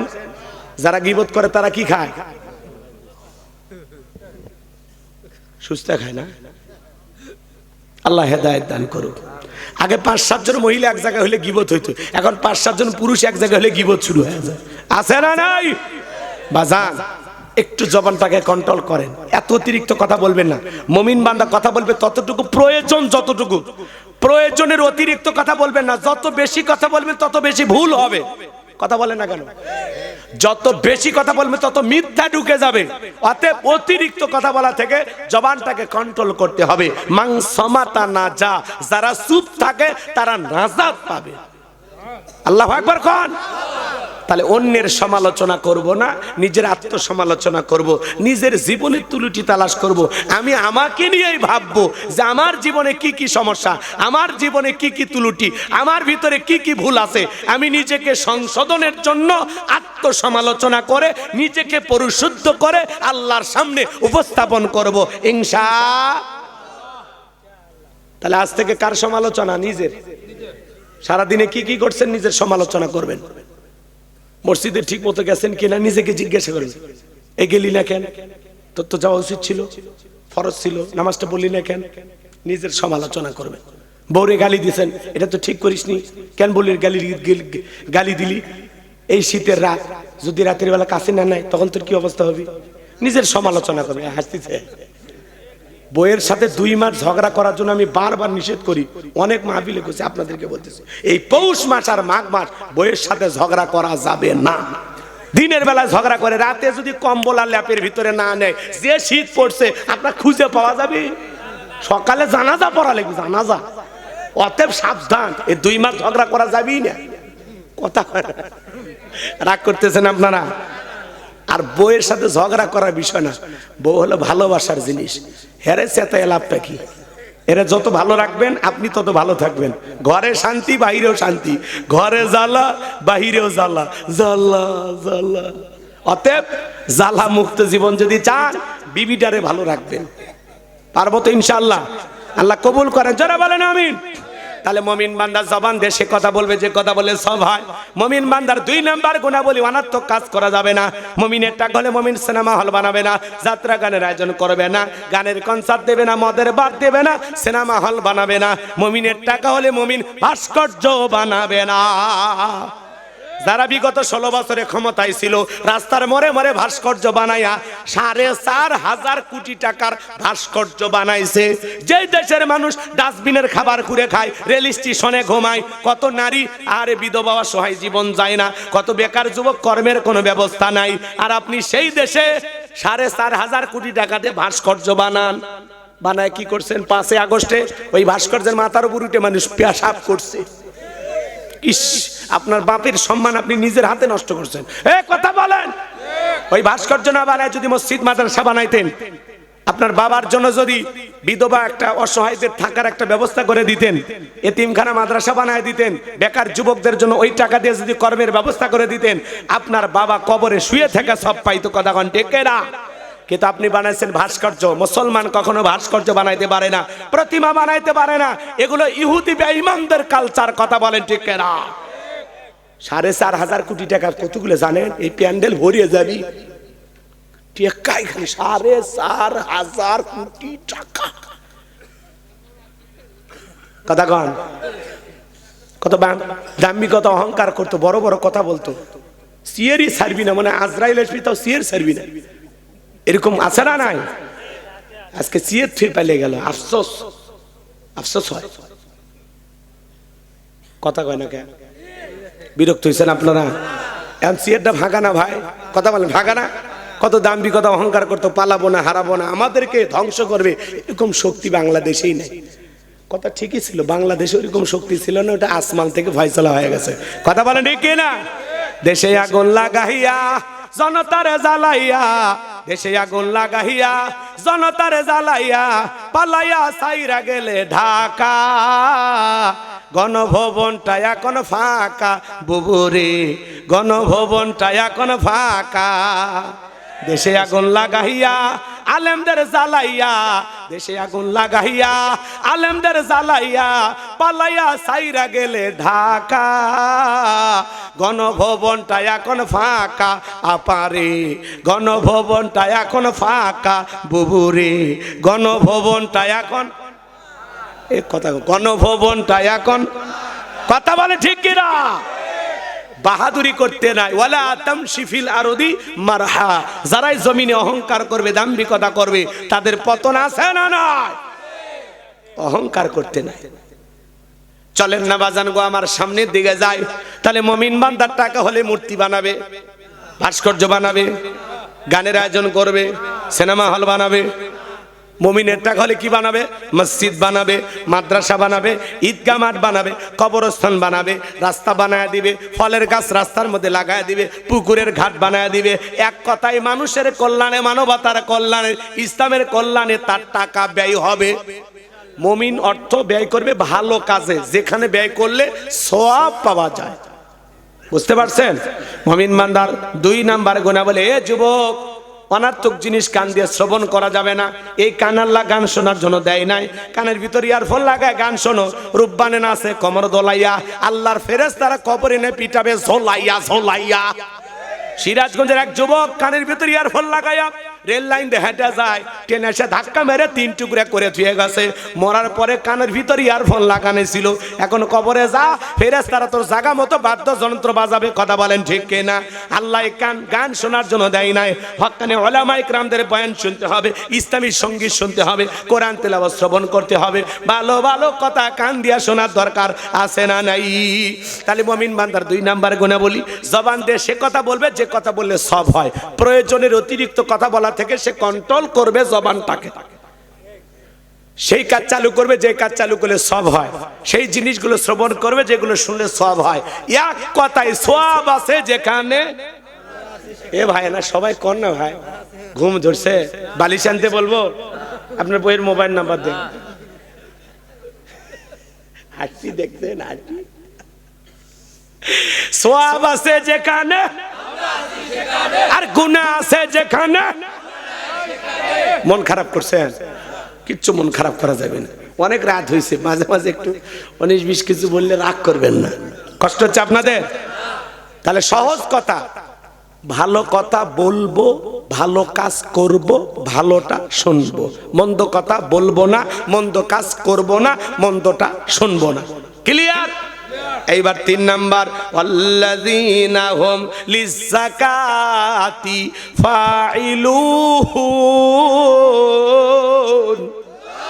মুমিন বান্দার 3 নাম্বার গুণাবলী, আল্লাহ যদি মুমিন বান্দাকে নেশাব পরিমাণে সম্পদের মালিক বানায় দেয়, মুমিন বান্দাকে আল্লাহ যদি ধনী বানায় দেয়, মুমিন বান্দার সক্রিয়ভাবে হিসাব করে করে কয় লাখ টাকার কয় হাজার টাকা যাকাত আসবে, কয় কোটি টাকার কয় লাখ টাকা যাকাত আসবে, মুমিন বান্দা হিসাব করে করে বছরে যাকাত দেবে একবার, কার ভয়ে? নামাজ আদায় করা যেমনি ফরজ, যাকাত দেওয়া তেমনি ফরজ। যাকাত আসছে দারিদ্রতা বিমোচন করার জন্য, অভাব মুক্ত সমাজ রাষ্ট্র দেশ গড়ার জন্য। যাকাত আসছে রাস্তার এই পারে 10 তালা এই পারে গাছতলা তার ব্যবধানকে দূর করার জন্য।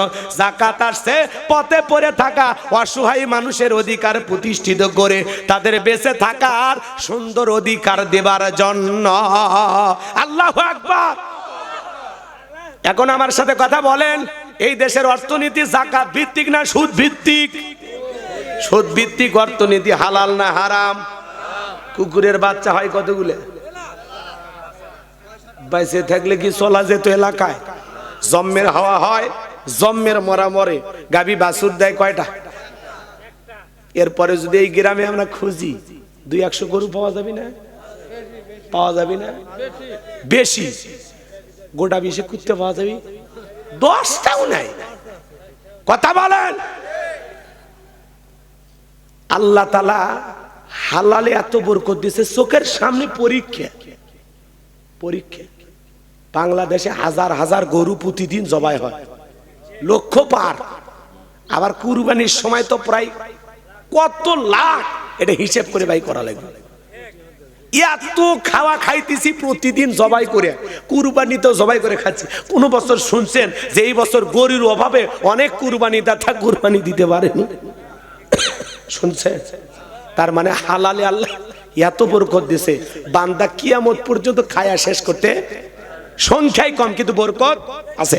কথা বুঝতে পারতেছেন তো? এদিক খেয়াল করেন, সুদ ভিত্তিক অর্থনীতি, এটা দিয়ে মানুষের মাথা পিছু আয় দেখানো যায়। বলা যায় যে উন্নয়নের সিঙ্গাপুর, কিছুদিন পরে পানি এলে ওটা হলো মদনপুর। কি খান? এলে গাল গল্প দিয়ে জাতিকে ভুলানো যায়। কিন্তু মনে রাখবেন, সত্যি যদি আপনারা বাংলাদেশকে দারিদ্র মুক্ত করতে চান, এটা বাংলাদেশের 12টা প্রধানমন্ত্রী যারা বিদায় নিয়েছে সবারই স্বপ্ন ছিল, কিন্তু কোন নেতাই বাংলাদেশকে দারিদ্র মুক্ত করতে পারেনি। আগামীতে আপনাদের ভোটে 12ই ফেব্রুয়ারিতে 13তম প্রধানমন্ত্রী হবে এই দেশের। কথা কি বুঝতে পারতেছেন? উনিও এই দেশকে দারিদ্র মুক্ত করতে পারবে না যদি আল্লাহর এই বিধান এই জমিনে চালু না হয়। কি বিধান? সুদ ভিত্তিক অর্থনীতি দিয়ে কোশ্চিন কালেও বাংলাদেশ দারিদ্র মুক্ত হবে না। যদি দারিদ্র মুক্ত বাংলাদেশ করতে চান, এটা যদি আপনার স্বপ্ন হয়, মিশন আর ভিশন হয়, তাহলে বাংলাদেশে যাকাত ভিত্তিক অর্থনীতি চালু করতে হবে। কি ভিত্তিক? যাকাত ভিত্তিক অর্থনীতি চালু করে একটা যাকাত মন্ত্রণালয় চালু করতে হবে। আর এই মন্ত্রণালয়ের দায়িত্ব এদেশের বিজ্ঞ ইসলামিক স্কলার, দিনের দায়ী আলেমদের কাঁধে দেওয়া লাগবে। ওই গুমসুর ডালসুর বিকাশের টাকা সর 2 নাম্বারি করে খায়, লুটপাট করে খায়, সিটার বাটপার, ওদের হাতে দেওয়া যাবে না। কথা কন?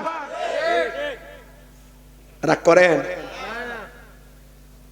এমনও নেতা আছে চাল সহ গ্রেপ্তার, এমনও নেতা আছে খাটের নিচে তেলের খনি খুঁজে বসে। কেসাসা এগুলো দেখেননি আপনারা?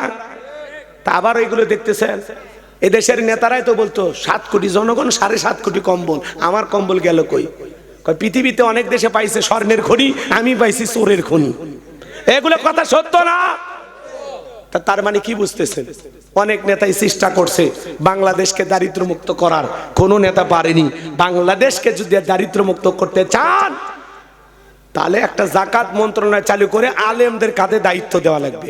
আলেমেরা কি করবে? সমস্ত ধনীদের তালিকা করবে, ধনী যাকাত দেবে না, যাকাত আদায় করা হবে। আল্লাহু আকবার কর। এ ভাই কি হয়েছে? 2-1 উঠছেন কেন? এই বলি 1টা 1.5টা 2টে খারাই গিয়ার খারাপ কিছু বলতেছি। যারা আলেম ওলামা আছে ওনারা কিন্তু বুঝতেছে যে হুজুর পয়েন্ট আকারে কথা বলতেছে। বুঝানোর জন্য এদিক সেদিক একটু যাচ্ছি, রাগ কইরেন না। ওইটা না বললে আপনারা আবার বুঝবেনও না। আমার কথা শোনেন বাজান, এদেশের ধনীরা কি দেয় না? হিসাব করে দেয় না। জাকাত আসছে 1 কোটি টাকা, কোনো মতে 5-10 লাখ টাকা জাকাত দিয়ে নিজের 90 লাখ নিজেই মেরে খায়। কথা কথা। আর জাকাত মানে পাইছে শাড়ি লুঙ্গি, এমন 200 টাকা লুঙ্গি কিনে দেয় ভাই, লিটন লুঙ্গি পরে থাকলে আর জান্নাত জাহান্নাম সব বোঝা যায়। এমন শাড়ি দেয় 300 টাকা দাম, ধুয়ে দিলে শাড়ি না মশারি খুঁজে পাওয়া যায় না। কথা বলেন, সবচাইতে দুর্বল কাপড়গুলো আবার দেখবেন ওই ব্যবসায়ী ভাইরা লেখা তো এখানে জাকাতের শাড়ি লুঙ্গি সুলভ মূল্যে বিক্রয় করা হয়। আমার মনে হয় সাইনবোর্ড সব একটা ঠেসে ধরি, বুঝছেন? এতদিন লাগাস না, খালি রমজান আসলে তোরা হলে লাগে তুই কি হয়েছে? এগুলো অতিরিক্ত। এতদিন ছিল জাকাতের আবার আলাদা কাপড় কিসের? এই বেটা,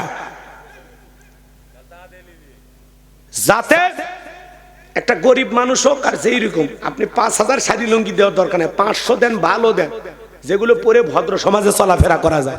আর জাকাত মানে শাড়ি লুঙ্গি না। হযরত ওমর ফারুক বলেন, তোমরা জাকাতের অর্থ এমন ভাবে দাও যাতে ওই ব্যক্তি জাকাতের জন্য আর কারো দুয়ারে হাত না পাতে। বলেন আল্লাহু আকবার। এই ছেলেটা বেকার বসে আছে, ওরে জাকাতের 1-1.5 লাখ টাকা দিয়ে বেল ঘুরিয়ে বাজারে দোকান ধরায় দেন। আল্লাহ চাইলে 5-7 বছর ব্যবসা করিয়া ওই ছেলে নিজে ভবিষ্যতে জাকাত দেবে। এই ছেলেটা বেকার বসে আছে, ওরে জাকাতের 1-1.5 লাখ টাকা দিয়ে অটো ভ্যান কিনে দেন, রিক্সা একটা কিনে দেন, দৈনিক 500-700 হাজার টাকা ইনকাম করবে। ছেলেটা আর বেকার থাকলো। বিধবা নারী আসছে, শাড়ি দিয়ে কি লাভ? সিলাই মেশিন দেন, 2টা ছাগলের বাচ্চা কিনে দেন, 2টা গাভী গরু কিনে দেন, এগুলো লালন পালন করে ভাগ্যের চাকা ঘুরাবে। কথা বলে ঠিক কিনা? জাকাতের টাকা দিয়ে মানুষের কর্মস্থানের ব্যবস্থা করতে হবে। জাকাত আসছে বাংলাদেশকে দারিদ্র মুক্ত করার জন্য। কথা বলেন ঠিক কিনা? বিরক্ত হয়েছেন মনে হয় আমার কথায়। সম্মানিত ভাইয়েরা আমার, গভীর মনোযোগ দিয়ে কথাগুলো শুনে যান বাজান। আমি গুনাহগার, যে কথা বলতে চাচ্ছিলাম হৃদয়ের কান পেতে কথাগুলো শুনে যান। এই পৃথিবীর জমিনে আল্লাহর পয়গম্বর মুসা আলাইহিস সালাম কারুনের কাছে যা বলল, কারুন রে তোরে যাকাত দিতে হবে।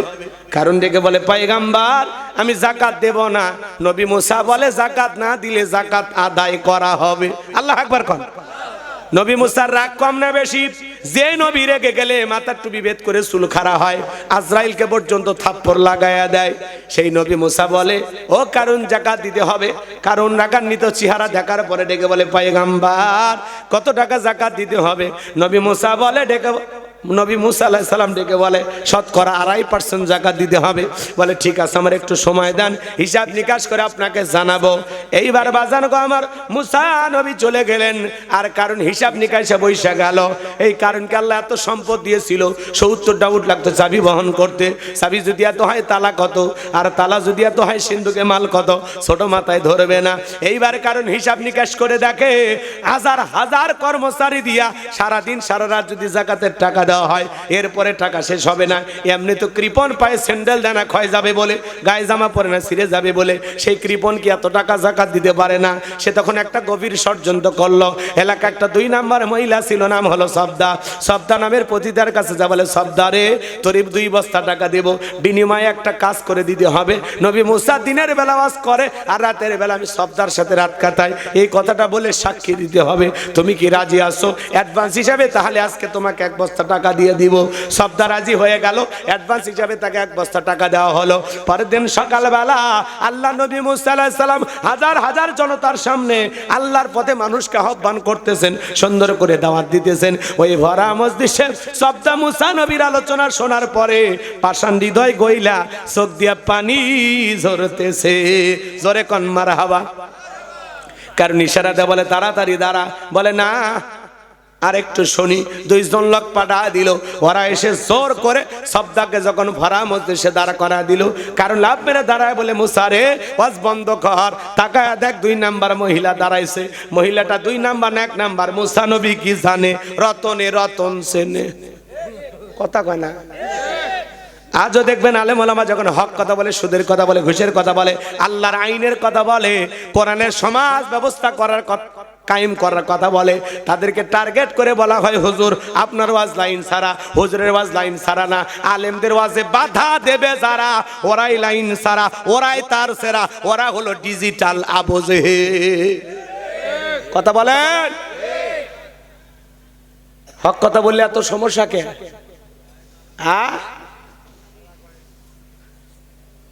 গভীর মনোযোগ দিয়ে কথাগুলো শুনে যান বাজান। এইবার কারণ ডেকে বলতেছে সবদা তোমার যা বলার তুমি বলো, আমি তোমার সাথেই আছি। সবদা এবার বলতেছে কারণ আমি যেহেতু দাঁড়িয়েছি বলার জন্য আমাকেই বলতে দাও, তুমি বৈশা পড়ো। এইবার বাজান গো আমার কারণ বসে গেল, সবদা বলা শুরু করলো। ও দেশের জনগণ শোনো দিয়া মন, আমি জীবনে কোনোদিন মুসা নবীকে দেখি নাই। আজকে মুসা নবীকে দেখার পরে আলোচনা শোনার পরে আমার পাষাণ হৃদয় গইলা গেছে। আমি সিদ্ধান্ত নিয়েছি আর খারাপ কাজ করব না, অশ্লীল কাজ করব না। আমি তওবা করে ঈমান আনতে চাই। জোরে কোন সুবহানাল্লাহ। কত আলেমদের ওয়াজ শুনে বেনামাজি নামাজি হয়ে যায়, সুদ করে ঘুষ করে ভালো হয়ে যায়, বেপরদায় সালামা বোনেরা পর্দা করে, দাড়ি কাটা যুবকটা দাড়ি রাখে। কথা বলেন আমার ভাইয়েরা। এই বাহার যে কথা বলতে যাচ্ছিলাম, সবদা গোপন তত্ত্ব ফাঁস করে দিয়ে বলে গতকাল রাত্রিতে কারণ আমার বাড়িতে গেছিল, আমার 1 বস্তা টাকা দেবে দিয়েছে, আর 1 বস্তা টাকা সাক্ষী দেওয়ার পরে দেবে বলে ওয়াদা করেছে, বিনিময়ে আমাকে কথা বলতে হবে। নবী মুসা দিনের বেলা ওয়াজ করে আর রাতের বেলা আমি সবদার সাথে রাত কাটাই। আপনাদেরকে সাক্ষী রেখে বলতেছি নবী মুসার চরিত্র ফুলের চাইতে পবিত্র। ওই কারণ হলো আমি সবদার নিয়মিত ভক্ত। জোরে কন্যা আল্লাহু আকবার। ওয়ামাকারু ওয়ামাকারাল্লাহ ওয়াল্লাহু খায়রুল মাকিরিন। খেলাকার যে গর্ত করে নিজের গর্তে নিজেই পরে। কথা বলেন ঠিক কিনা? যারা ট্রাইব্যুনাল গঠন করে, কোরআনের পাখি আল্লামা সাইদি হুজুরকে মৃত্যুদণ্ডের রায় দিয়েছিল, আজকে নিজেদের তৈরি করা ট্রাইব্যুনালে নিজের নামেই ফাঁসির রায় হয়ে গেছে। সাইদি হুজুরের বিরুদ্ধে ফাঁসি রায় হয়েছিল, 200 মানুষ জীবন দিয়েছিল। আর একটা প্রধানমন্ত্রীর বিরুদ্ধে ফাঁসি রায় হয়, একটা মশাও মরে না, উল্টো জনগণ আরো মিষ্টি কিনে খায়। কেমন জনগণ, কেমন প্রধানমন্ত্রী চিন্তা করেন। কথা কন না কে কি লাইন মতো হচ্ছে? দোয়া করব তাহলে যে গর্ত করে নিজের গর্তে নিজেই পড়ে। কথা বলে ঠিক কি না? ওই যে কথায় আছে আপনি কার ক্ষতি করেন, নিজের ক্ষতি নিজে করতেছেন। কথা বলেন। আমার কথা মনে হয় ভুলে গেছেন। কি কথা বলতে চাচ্ছিলাম বলেন তো? এইবার যখন সবদা গোপন তত্ত্ব ফাঁস করে দিয়ে দিল বাজান, নবী মুসা দেখে বলে আল্লাহ চাইতে গেছিলাম যাকাত, আর আমার বিরুদ্ধে এত বড় অপবাদ মেনে নেওয়া যায় না। আল্লাহ জমিনকে অর্ডার দেন, জমিন যেন কারণকে গ্রাস করে ফেলে। আল্লাহ দোয়া মঞ্জুর করলেন। আল্লাহু আকবার বলেন। আল্লাহ দোয়া মঞ্জুর করলেন। আমার ভাইয়েরা, এইবার আল্লাহর পয়গাম্বরের দোয়া আল্লাহ মঞ্জুর করলেন। কারণে ধন সম্পদ সহ হাঁটু পর্যন্ত চলে যাচ্ছে জমিনের ভিতরে। ও বলে ব্যাপার না, দেহ শক্তি হচ্ছে উঠতে পারবো। এইবার কোমর পর্যন্ত মাজা পর্যন্ত চলে গেছে। ও বলে ব্যাপার না, উঠতে পারবো। গলা পর্যন্ত যখন জমিনের ভিতরে চলে গেছে, এইবার কারণ ডেকে বলে ও নবী মুসা, ধন সম্পদ যা আছে সব তোমার আর তোমার আল্লাহর, তুমি নিয়ে যাও, জানটা ভিক্ষা দাও। মুসা আলাইহিস সালাম ডেকে বলেন আল্লাহুস সামাদ, আমার আল্লাহ অমুখাপেক্ষী, আমার আল্লাহ কারো কাছ থেকে কিছু নেয় না, আমার আল্লাহ শুধু দিয়ে যায়। কারণ রে তোর ধন সম্পদ সহ জমিনের ভিতরে চলে যা, আর পৃথিবীর ইতিহাসে সাক্ষী থাক, তোর মতো যারা স্বর্ণ রূপা টাকা পয়সা জমা রাখবে, আল্লাহ রাস্তায় খরচ করবে না, কিয়ামতের ময়দানে তুই কারণের কাতারে দাঁড় করায়া আল্লাহ তাদেরও বিচার করবে। কথা বলেন ঠিক কিনা?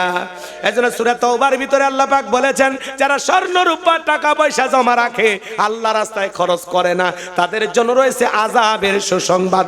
যাকাত দিলে আপনার সম্পদ পবিত্র হবে। যাকাত হলো মালের ময়লা। ধনী যদি যাকাত দেয় সম্পদ কমে না বাড়ে। ওই যে বললাম আলেমেরা কি করবে, সমস্ত ধনীদের তালিকা করবে। বলেন তো আপনার ব্যাংকের অ্যাকাউন্টে কত, বইয়ের অ্যাকাউন্টে কত, গোপন অ্যাকাউন্টে কত, সাদা কত, কালো কত, পুঁতে রাখছেন কত। আপনার যাকাত আসছে 2,75,72,500 টাকা। ধনী যাকাত দেবে না, যাকাত আদায় করা হবে। এই দেশে যদি সমস্ত ধনীদের তালিকা করে 7 থেকে 10 বছর যাকাত আদায় করা হয়, আর আল্লাহ যাকাতের যে 8টা খাত দিয়েছেন, এই খাত অনুযায়ী যদি যাকাতগুলো বন্টন করা হয়, 7 থেকে 10 বছর পরে বাংলাদেশে একজন গরিব যাকাত নেওয়ার জন্য খুঁজে পাওয়া যাবে না। চিৎকারে মেরে বলুন আল্লাহু আকবার। আর একটু জোরে বলেন আল্লাহু আকবার। তাহলে এমন সমাজ কায়েম করতে হলে আল্লাহর কোরআনকে পার্লামেন্টে পাঠানো দরকার আছে না নাই? জোরে বলেন দরকার আছে না না?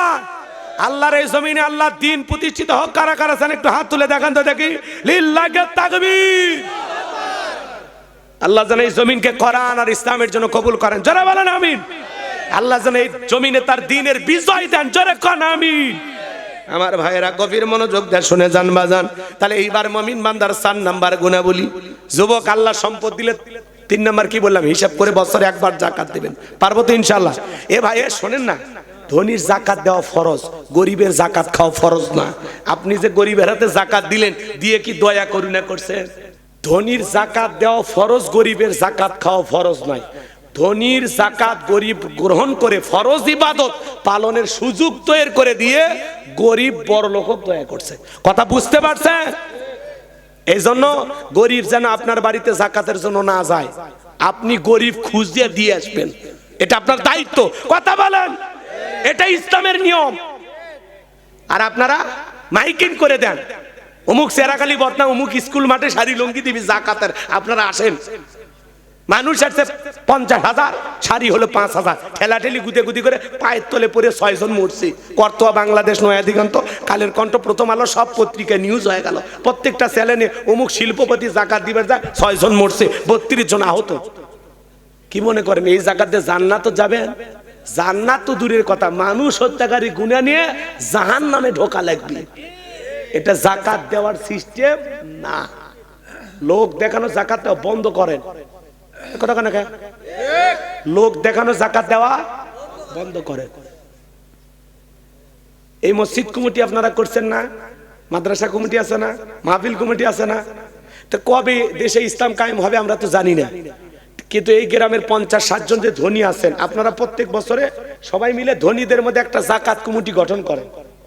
কথা কয় না? এই 50 জন ধনীর টাকা এক জায়গা করেন, 50 লাখ বা 60 লাখ হয়েছে না, এই 60 লাখ টাকায় এই গ্রামের সবচাইতে 30 জন একেবারে গরিব, যাদের দিন আনা দিন যাওয়া কঠিন, এই 30 জনক দিয়ে দেন। পরের বছর আবার 30 জন। এভাবে দেখা গেল 5 বছর যদি এই গ্রামের মানুষের দায়িত্ব নিয়ে জাকাত এলাকার মানুষের থেকে তুলে যদি দেয়, 5 বছর পরে এই গ্রামে একজন অভাবী মানুষ পাওয়া যাবে না। আল্লাহ আকবার কন। হ্যাঁ, আরে বেটা, কামলা দেওয়া এক জিনিস আর স্বাবলম্বী হওয়া এক জিনিস। যারা পরিশ্রম করেন বড় লোকই তো হওয়া লাগবে।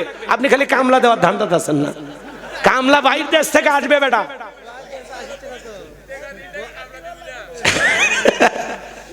আপনি বুঝতেছেন না, ইসলামিক অর্থনীতি বুঝতেছেন না। ওটা বুঝলেই কথা বলতেন না। আমরা কামলা দেব কেন? পরিশ্রম করলে কেউ ছোট হয় না। পরিশ্রম করলে কেউ কি ছোট হয়? হ্যাঁ, পরিশ্রম করলে। আমি বলছি যে অভাবী, মানে অভাবী ব্যক্তিদেরকে দিতে হবে, স্বাবলম্বী বানাইতে হবে। আর পরিশ্রম করার জন্য আপনি মানুষ পাবেন না, এটা ভুল ধারণা। অবশ্যই দেখবেন অনেক মানুষের হাজার হাজার টাকা আছে, তারপরে লোকটা কিন্তু পরিশ্রম করে। কারণ যত পরিশ্রম করবেন তত সুস্থ থাকবেন, ভালো থাকবেন। কথা কি বুঝতে পারতেছেন? পরিশ্রম করলে ওই লোকের দেহের শক্তিটা ভালো থাকে, আরো ওই লোকটা আরো সুস্থ থাকে। কথা কি বোঝা গেল? আর আপনি কাজের লোকের কথা বলতেছেন। এই দেশে যখন ওইভাবে আমরা রাষ্ট্র গঠন করতে পারবো, আমরা যেরকম বিদেশে যা পরিশ্রম করি, অন্য দেশের মানুষ এই দেশে আসবে। আপনি টের পাচ্ছেন না কোন ওয়াজ হচ্ছে এটি?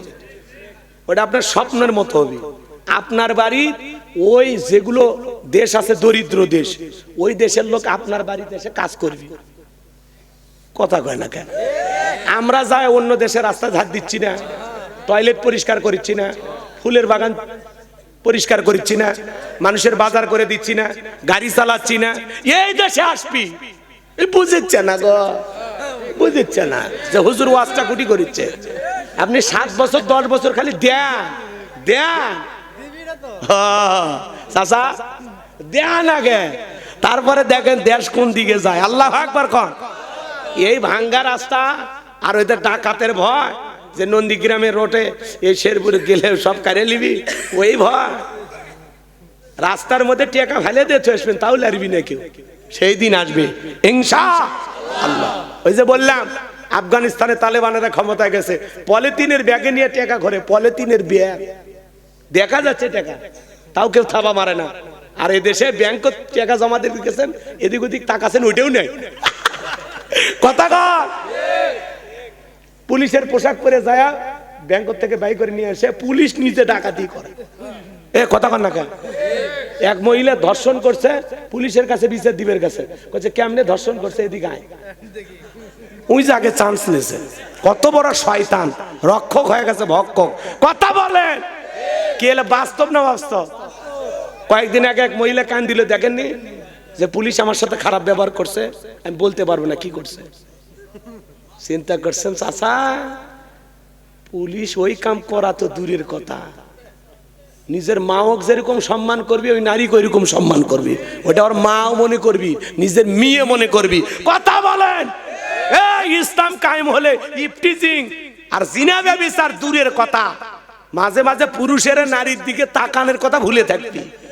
কথা বুঝছেন চাচা? বুঝিচ্ছেন না কোন সমাজের কথা করছি? ওইটা একটা জান্নাতি সমাজ, খালি সুখ আর সুখ, কোনো অশান্তি নাই। কথা বলেন ঠিক কিনা? কিন্তু এই ডক্টর কামালের তৈরি করা সংবিধান দিয়া আর লেনিন কালমার্ক্সের গণতন্ত্র দিয়া, লন্ডন আমেরিকার পানি পড়া দিয়া এই সমাজ পরিবর্তন হবে না। এই সমাজকে পরিবর্তন করতে হলে আল্লাহর দ্বীন এই জমিনে প্রতিষ্ঠিত করতে হবে। মানুষের তৈরি করা তন্ত্র মন্ত্র দিয়া শান্তির 54 বছরেও আসেনি, সামনেও আসবেন। কথা কয় না গো? 54 বছরে চুরি ডাকাতি দুর্নীতি খুন ধর্ষণ বন্ধ হয়নি, আগামীতেও বন্ধ হবে না যদি ইনসাফ কায়েম না করা হয়, আল্লাহর আইন দিয়ে যদি বিচার না করা হয়। কথা কি বলছেন? সরকার আসবে, সরকার যাবে, ওই জনগণের উন্নয়ন হবে না, খালি নিয়ে তারা জনগণের পকেট ডাকাতি করে খালি বিদেশে বাড়ি ঘর করবি। কথা বলেন। আচ্ছা বলেন তো, যারা বিগত 16 বছরে ক্ষমতায় ছিল ওরা একজনও খারাপ অবস্থানে আছে? কেউ ভিক্ষা করে খাচ্ছে, কেউ দুঃখে আছে? যে টাকা কামাই করছে চাচা, আল্লাহ যদি 2000 বছর হায়াত দেয়, কত 2000 বছর যারা বেঁচে দেখবি তাও খাইয়া শেষ হবি না, এত মাল ওদের অ্যাকাউন্টে। কে হুজুর কথা ঠিক? বললেও ঠিক, না বললেও ঠিক, এটাই ঠিক, আসলেই ঠিক। যারা কান্নার হাবা। তাহলে কি বলতে চাচ্ছিলাম বাজান? যাকাত ভিত্তিক অর্থনীতি চালু করব তো ইনশাআল্লাহ। আল্লাহ হিসাব করে আমাদেরকে যাকাত দেওয়ার তৌফিক দান করেন, জোরে বলেন আমিন।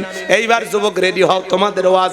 মুমিন বান্দার 4 নাম্বার গুণাবলী, আল্লাযীনা হুম লিফুরুজিহিম হাফিজুন।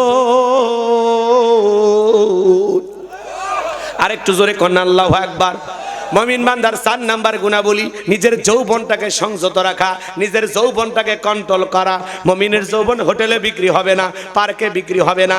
মুমিন কোনোদিন বিয়ের আগে অবৈধ প্রেম ভালোবাসা করবে না। যুবক রে, আল্লাহ শিশুকালের হিসাব নেবেন না, হিসাব নেবেন যৌবন কালের। যে যৌবন কালটা কোন কাজে ব্যয় করছো। এজন্য আল্লাহ বলেন ওয়াল্লাযীনা হুম লিফুরুজিহিম হাফিজুন। নিজের যৌবনটাকে সংযত রাখা, নিজের যৌবনটাকে কন্ট্রোল করা। এ তরুণ যুবকেরা শুনে যাও, বাবাজিরা আপনারাও শুনে যান। একটা ছেলে 15-16 বছর বয়সে যৌবন প্রাপ্ত হয়, এমন অভিভাবক আছে, ছেলেরে বলে নিজের পায়ে দাঁড়া। ও দাঁড়াইতে দাঁড়াইতে দাঁড়াইতে 32 বছর বয়স হয়ে যায়, তখন দেয় বিয়া। বাকি 16 বছর কি আঙ্গুল ছুটছে? কথা কর না কা? এজন্য ছেলে হোক আর মেয়ে হোক, যুবতী হলে যত দ্রুত পারেন বিবাহের ব্যবস্থা করে দিবেন। যত তাড়াতাড়ি বিবাহ হবে তত তাড়াতাড়ি তারা গুনাহ থেকে বেঁচে থাকতে পারবে। এজন্য বাজান গো আমার, এই যৌবন কালের সময়টা বড় কঠিন সময়। এই সময় আমরা গুনাহ করতে ভালোবাসি, আর যৌবন কালের ইবাদত আল্লাহ পছন্দ করেন। যৌবন কালের রুকু সিজদা ইবাদত বندگی আল্লাহ ভালোবাসে। তাহলে যুবকরে, এই যৌবন কালে ইবাদত করতে হবে কার? একটা মুরব্বী চাচাকে যদি বলেন, চাচা 2000 টাকা দিব, রাত 2টা বাজে, চলেন পুকুর থেকে একটু গোসল করে আসেন। চাচা বলে, ভাতিজা যে শীত পড়ছে। হ্যাঁ, ওই যে এক চাচা করছে পারা যাবি না বাবা। ওই যে ঝালুকাঠি জেলায় এক চাচা দিনের বেলা 100টা ডুব দেওয়ার বাজি ধরছে, বুঝছেন? 100টা ডুব 500 টাকায়। আরে বেচারা, 100টা ডুব দিবের যায় 61টা ডুবের মাথাত মরে গেছে। চিন্তা করছেন? মাঝামাঝি বয়স হবে আর কি, খুব বেশি বয়স না, মাঝামাঝি বয়স। তাহলে মুরব্বী চাচাকে যদি বলে, চাচা পুকুর থেকে গোসল করে আসেন, ডুব দেওয়া লাগবে না, খালি একটা সুবেরিন দিয়ে আসেন, 2000 টাকা দিব। চাচা কই, বাবা ওই টাকা লাগবি না, মই পারবো না বা কি খান। কিন্তু একটা যুবককে যদি বলে, যুবক 2000 টাকা, কবি দুলে ভাই কাপড় খুলছি, আপনি টাকা বের করেন। কথা কন। কারণ যুবকের একটা পাওয়ার আছে, স্পিরিট আছে। কথা বলে ঠিক এরা। এই যৌবন কালের যুবকের পক্ষে ঠান্ডা পানি দিয়ে ওযু বানায়া মসজিদে সালাত আদায় করার জন্য যাওয়া সম্ভব। এই যুবক এই যৌবন বয়সে রাতের 2টা 1টার দিকে ঠান্ডা পানিতে ওযু বানায় তাহাজ্জুদের জায়নামাজে দাঁড়ানো সম্ভব। কিন্তু মুরব্বি চাচা চাচিমা গরম পানি করে দিলে চাচার ভাগ্যে ওযু আছে, নামাজ আছে, গরম পানি নাই, ওযু নাই, নামাজও নাই। কি কথা ঠিক? যুবক, বৃদ্ধ মানুষ, মুরব্বি চাচা বেশিক্ষণ রুকু থাকতে পারে না, মনে হয় পুড়ে যাবি, ভয় লাগে তার। কথা কন, ঠিক মতো রুকু করা যায় না, বেশি হাল্লা যায় না। কথা কন নাকি আপনারা? মুরব্বি হয়ে গেলে চাচা রুকু করার সময় কথা কন না, বেশি এরকম হালতে পারতেছে না, কারণ পড়ে যাবি তো। কিন্তু যৌবন বয়সে কেটে হবি, আপনি সুন্দর করে রুকু করতে পারবেন, সুন্দর করে রুকু করতে পারবেন। কিন্তু বুড়া চাচা খালি কোনো মতে আঙ্গুল ঠিক আছে, বেশি হাললে চাচা পড়ে যাবি তো, ওই ভয়ে চাচা হালতেছে না। কথা কন নাকি আপনারা?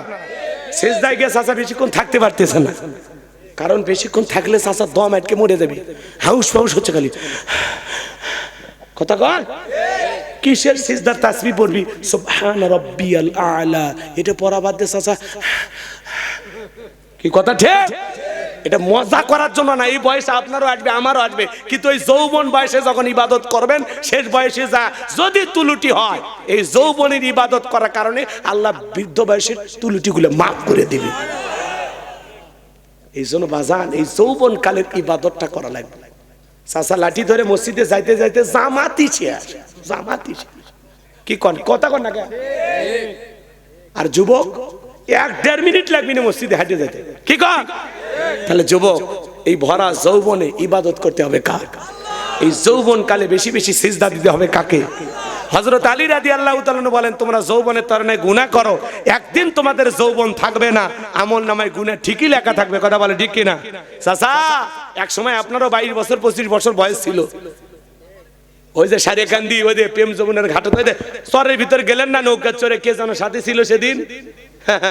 ওই ভিডিও কিন্তু ফেরেশতাদের কাছে আছে। কথা বলেন, ওই যে আম বাগানে ভুট্টার ক্ষেতের ওই পাশে, ওই যে স্কুলের ওই সাথে ছাদের ওই পাশে, ওই যে সেই দিনের ঘটনা মনে আছে? ওটা ফেরেশতারা লিখে রাখছে। কথা কোন ঠিক না? যুবক, তার পিছনে 14ই ফেব্রুয়ারিতে গোলাপ ফুল নিয়ে ঘুরছো, পৃথিবীর কেউ না দেখলে একজন দেখতেছেন, তিনি কে? কার হাত ধরে পার্কে বসেছিলে পিঠে হালান দিয়া, কার কোলে যেন বসে বাদাম খাইলে? কথা কয় না, ভিডিও আছে না নাই?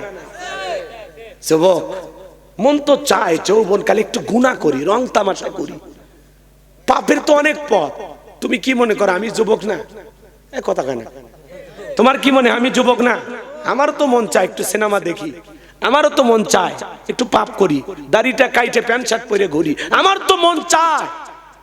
কিন্তু না, ওই যে মালিকের ভয়ে, রসুলের মহাব্বত আর ভালোবাসায় নিজের নফসকে বলেছি না, এটা করা যাবে না। আমি দাঁড়িয়ে রাখছি আমার নবীকে ভালোবাসি, আমি টুপি পড়ছি মদিনাওয়ালার প্রেমে পইরা। কথা বলেন, আমি যে কোরআনের কথা বলতেছি আমার মালিককে খুশি করার জন্য। কথা বলেন ঠিক না আমার ভাইয়েরা? এই জন্য যৌবন কালে বেশি বেশি ইবাদত করতে হবে কার? এই রঙের যৌবন একদিন জঙ্গে ভাটি, ওই যে দেখো ডাকিতেছে তোমায় কবরের মাটি। বলেন, ওই যে দেখো ডাকিতেছে তোমায় কবরের মাটি, যেদিন সন্ধ্যার আগেই ডুবের বেলা, এক নিমিষেই ভেঙ্গে যাবে তোমার রঙেরই মেলা। কারে দিবা তুমি জোরে ধমক, কারে দিবা তুমি জোরে ধমক, কার মাথায় ভাঙবা লাঠি, ওই যে দেখো ডাকিতেছে তোমায় কবরের মাটি। খবর পেয়ে আসবে আত্মীয় স্বজন, তোমারই চার পাশে বৈশা সবাই করিবে কান্দন, সাজাই তোমায় মনের মতন সাজাইবে তোমায় মনের মতন, কি সুন্দর পরিপাটি। ওই যে দেখো ডাকিতেছে তোমায় কবরের মাটি। ঘুইরা মরো তুমি ফিরা মরো তুমি মায়ারি পিছে, এত আশা ভালোবাসা সবই যে মিশে।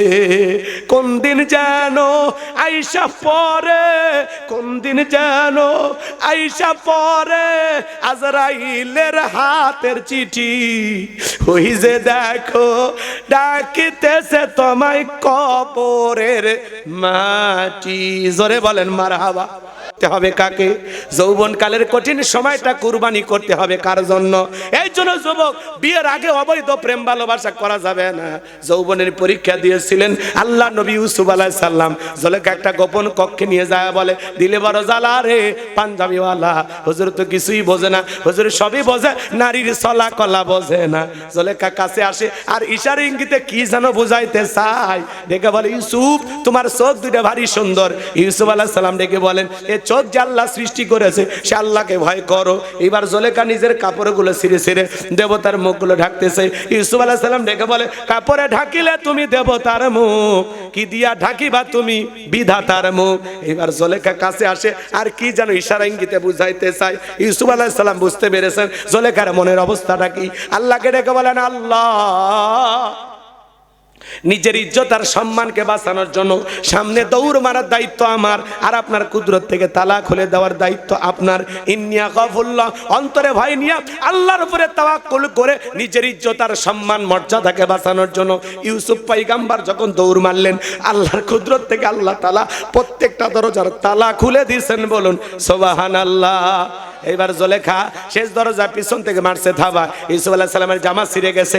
ইউসুফ নবী বলে, জামা ছিঁড়ে যায় যাক, ইজ্জত দেওয়া যাবে না। কথা আছে যেখানে বাঘের ভয় সেখানে রাত হয়। শেষ দরজায় যা জুলেখা তাকায় দেখে তার স্বামী আজিজ মিসর দাঁড়ায় আছে। স্বামীকে দেখা মাত্রই জুলেখা নেকা কান্নার অভিনয় শুরু করে দিল। কিছু কিছু মহিলা দেখেন না, কথা বলার আগে কান্দে দেয়, দুনিয়াতে আমার কেউ নেই, কেউ নেতে বেঁচে আসু কি সব কথা কর না কেন। কিছু কিছু মহিলা দেখেন না, কথা বলার আগে কান্দে দেয়, চোখের মনে মোটর বসায় রাখছে, টিপ দেওয়া যায় না। যেই মহিলা কথায় কথায় কাঁদে বুঝবেন ওর ভিতরে ভেজাল আছে। এত কান্দিস কে? যার বউ বেশি কাঁদে না ধমক দেবেন, চুপ কাঁদবি না, ঘটনা কি হয়েছে খুইলে ক। তোর ঘটনায় যদি মনে হয় কাঁদা উচিত, স্বামী স্ত্রী একসাথে জামাত করে কাঁদা হবে। কথা বলে ঠিক না? বাপরে বাপ, কথা বলার আগে কান্দে মনে মামলা জিত পেরেছে। এমন ভাবে কান্নাকাটি করে মানুষের সামনে উপস্থাপন করে, মানুষ মনে করে ভাজা মাছ উল্টে খাবার পারে না, নিষ্পাপ নিষ্কলঙ্ক। কথা কন না কে? মেয়েদের কান্না মানে পুরোটা অভিনয়। কথা কন, জাগাত হইয়া জাগাত কাঁদে ওরা। কথা কি বুঝছেন? রাগ করতেছেন আপনারা? এইবার জুলেখা নেকা কান্নার অভিনয় কইরা ডেকে বলে, স্বামী ইউসুফকে ছেলের মতো দেখতাম, আজকে সুযোগ পায় আমার ইজ্জতের দিকে হাত বাড়াইছে, আর একটু দেরি হয়ে গেলে সর্বনাশ হয়ে গেছে। মিথ্যা তহমত দিয়া মিথ্যা দর্শনের আসামি বানায়া আল্লাহ নবী ইউসুফ আলাইহিস সালামকে জেলখানায় বন্দী করলো। এ বাজান গো আমার, গভীর মনোযোগ দিয়ে কথাগুলো শুনে যান। মিথ্যা দর্শনের অপবাদ দিয়া আল্লাহ নবী ইউসুফ আলাইহিস সালামকে জেলখানায় বন্দী করলো। আজও আলেমদেরকে ধর্ষণের আসামি বানায়া জেলখানায় বন্দী করে যারা, এ যুগের ডিজিটাল জুলেখা তারা। আলেমেরা কখনো ধর্ষণকারী হতে পারে? কষ্ট হচ্ছে আপনাদের যুবক, এইবার তোমাদের পা দুটো দাও, আমি পা ধরি, পা ধরে বলে যাই, যুবক পুলিশে ধরলে বাঁচবি, র্যাবে ধরলে বাঁচবি, কিন্তু কোন নারীর ছলনার ফাঁদে, মায়ার জালে, রূপের জালে, মিষ্টি কথার মায়া একবার যদি ফাঁসা যাও, ফান্দে পড়িয়া বগা কান্দে রে, সারা জীবন কেঁদেও ওই কান্নাগিনীর বিষাক্ত সবল থেকে তোরা বাঁচতে পারবি না। ওরা ছেলেদের ভালোবাসে না, ওরা ছেলেদের মন নিয়ে এখন ব্যবসা বাণিজ্য করে। যে যত দামি গিফট করে তারে তত বেশি ভালোবাসে। আকাশের রংধনু যেরকম মুহূর্তে মুহূর্তে রং বদলায়, এখনকার নারীরা মুহূর্তে মুহূর্তে পুরুষ পাল্টায়। কথা বলে আর নির্লজ্জ হচ্ছে, বেহায়া বেশরম। কথা কন, স্বামী রেখে পরকিয়া করে আছে? স্বামী রেখে আর একটা পুরুষের হাত ধরে ভেগে যায়। 4টে বাচ্চার মা আমাদের এলাকা ভেগে গেছে। চাচাওয়ারা আছে কি? 4টে সন্তানের মা ভেগে গেছে। এই ছেলে খালি নারীর দোষ দিল, আপনার তোর দোষ নাই? ভাতিজা বলে চাচির সাথে প্রেম, তোর রুচি এত খারাপ। এই ছেলে কথা কন না কেন? চাচির সাথে প্রেম ভাতিজার, এটা মানা যায়? আস্তাগফিরুল্লাহ। এখনকার ছোট ছোট পোলাপান বুড়ি মহিলা পছন্দ করতেছে, আর যুবতী নারীরা বুড়া টার্গেট করছে। বুড়া কি জামানা, মাঝখানে বয়সের সাথে ম্যাচিং আর হচ্ছে না। এক কথা খান না কে? বুড়ে গেলে টাকা বেশি, ওই যুবতীরা চিন্তা করতেছে বুড়ে তো মরবি, সব আমাকে দিয়েই যাবি, আমি মালামাল হয়ে যাব, পরে আর একটা ধরে নিব। এই ধান্দায় বুড়ে বিয়ে করিচ্ছে। কথা বুঝছেন? আর যুবকেরা চিন্তা করতেছে আমরা আগে এলে বুড়ির সাথে প্রেম টেম করি, ওই বুড়ির তাল দেবো, ওই স্বামীর গহনা গাড়ি টাকা টুকা যা আছে গাড়ি গুটি নিয়ে আসবি, যাক ফাও ফাও একটা সংসার পাওয়া যাবি। কি ধান্দা! আল্লাহ যুবকদের হেদায়েত দান করেন। এটা জোরে বলেন না আমি? তাহলে বিয়ের আগে অবৈধ প্রেম ভালোবাসা করা যাবে না। 20 বছর বয়স হয়নি, বাড়িতে এসে আব্বা উত্তর পাড়ার লাকিকে আমি কথা দিয়েছি, রাজি থাকলে 1 সাবুন, না হলে 2 সাবুন। পিতা মাতা রাজি হয় না, পালিয়ে যা বিয়ে করে। যে সন্তান তার মা বাবার মনে কষ্ট দিয়া পিতা মাতার অবাধ্য হয়ে পালিয়ে যা বিয়ে করে, এই সন্তানেরা জীবনে কোনোদিন সুখী হতে পারে না, পারে না, পারে না। এরা জীবনেও ভালো থাকবে না। প্রেম করে জীবনে কেউ সুখী হয়নি। এক কথা না, প্রেম যুবক আর যুবতীর পাগলামি না, এটা এদের জীবনের মূল্যবান সময় নষ্ট করে। কথা কন। যুবকের প্রেম হবে হালাল স্ত্রীর সাথে। কথা কন। প্রত্যেকটা পুরুষের জীবনের শ্রেষ্ঠ প্রেমিকার নাম হলো হালাল স্ত্রী। আমার প্রিয়তমা বউ আমার জীবনের শ্রেষ্ঠ প্রেমিকা। কথা কন। প্রত্যেকটা নারীর জীবনের শ্রেষ্ঠ প্রেমিক হলো তার স্বামী। কথা কন ঠিক না? এটাই ভাবা উচিত, কিন্তু সমাজে চলতেছে কি? আপনি পরকীয়া লিপ্ত। করোনা ভাইরাসের চাইতে বড় ভাইরাসের নাম পরকীয়া প্রেম। কথা বলে ঠিক না? এই পরকীয়ার হাজারো অভিশাপে হাজারো পরিবার ধ্বংস হয়ে যাচ্ছে। কথা বলে ঠিক না? তবে বগুড়ায় কি তো কোনো পরকীয়া নেই, এটা ভারত হচ্ছে। এদেশে এখন বগুড়ার নারীরা সব রাবিয়া বস্ত্রী আর পুরুষেরা সব জিন্দা শাহজালাল। এই এলাকায় কোনো ভেজাল নাই আছে? থাকলে আর আমি কি করব? আল্লাহ হেদায়েত দান করেন। তাহলে 4 নাম্বার, ওয়াল্লাযীনা হুম লিফুরুজিহিম হাফিজুন, নিজের যৌবনটাকে সংযত রাখা, নিজের যৌবনটাকে কন্ট্রোল করা। তাহলে এই যৌবনকালে বেশি বেশি ইবাদত করতে হবে। কার? গুনাহ করা যাবে, প্রেম করা যাবে। বিয়ের আগে অবৈধ প্রেম ভালোবাসা করা যাবে না। এই 2-4 জন ভাতিজা আছো বিয়ে করনি, হাত তুলে বলো যে চাচা ওয়াদা দিলাম আব্বার কথা শুনে বিয়ে করবো, পারলে আপনার দাওয়াত দেবো। এই হাত তোলো না, হাত তোলো না। কারা বিয়ে করেনি হাত তোলেন। এ পোলাপানে বিয়ে করছি তোরা বা হাত তোলেন। আপনারা যারা হাত তুলছেন ওয়াদা দিয়েছেন তো, ওয়াদা ঠিক থাকবে তো ইনশাআল্লাহ? আল্লাহ কবুল করেন। জোরে বলেন আমিন।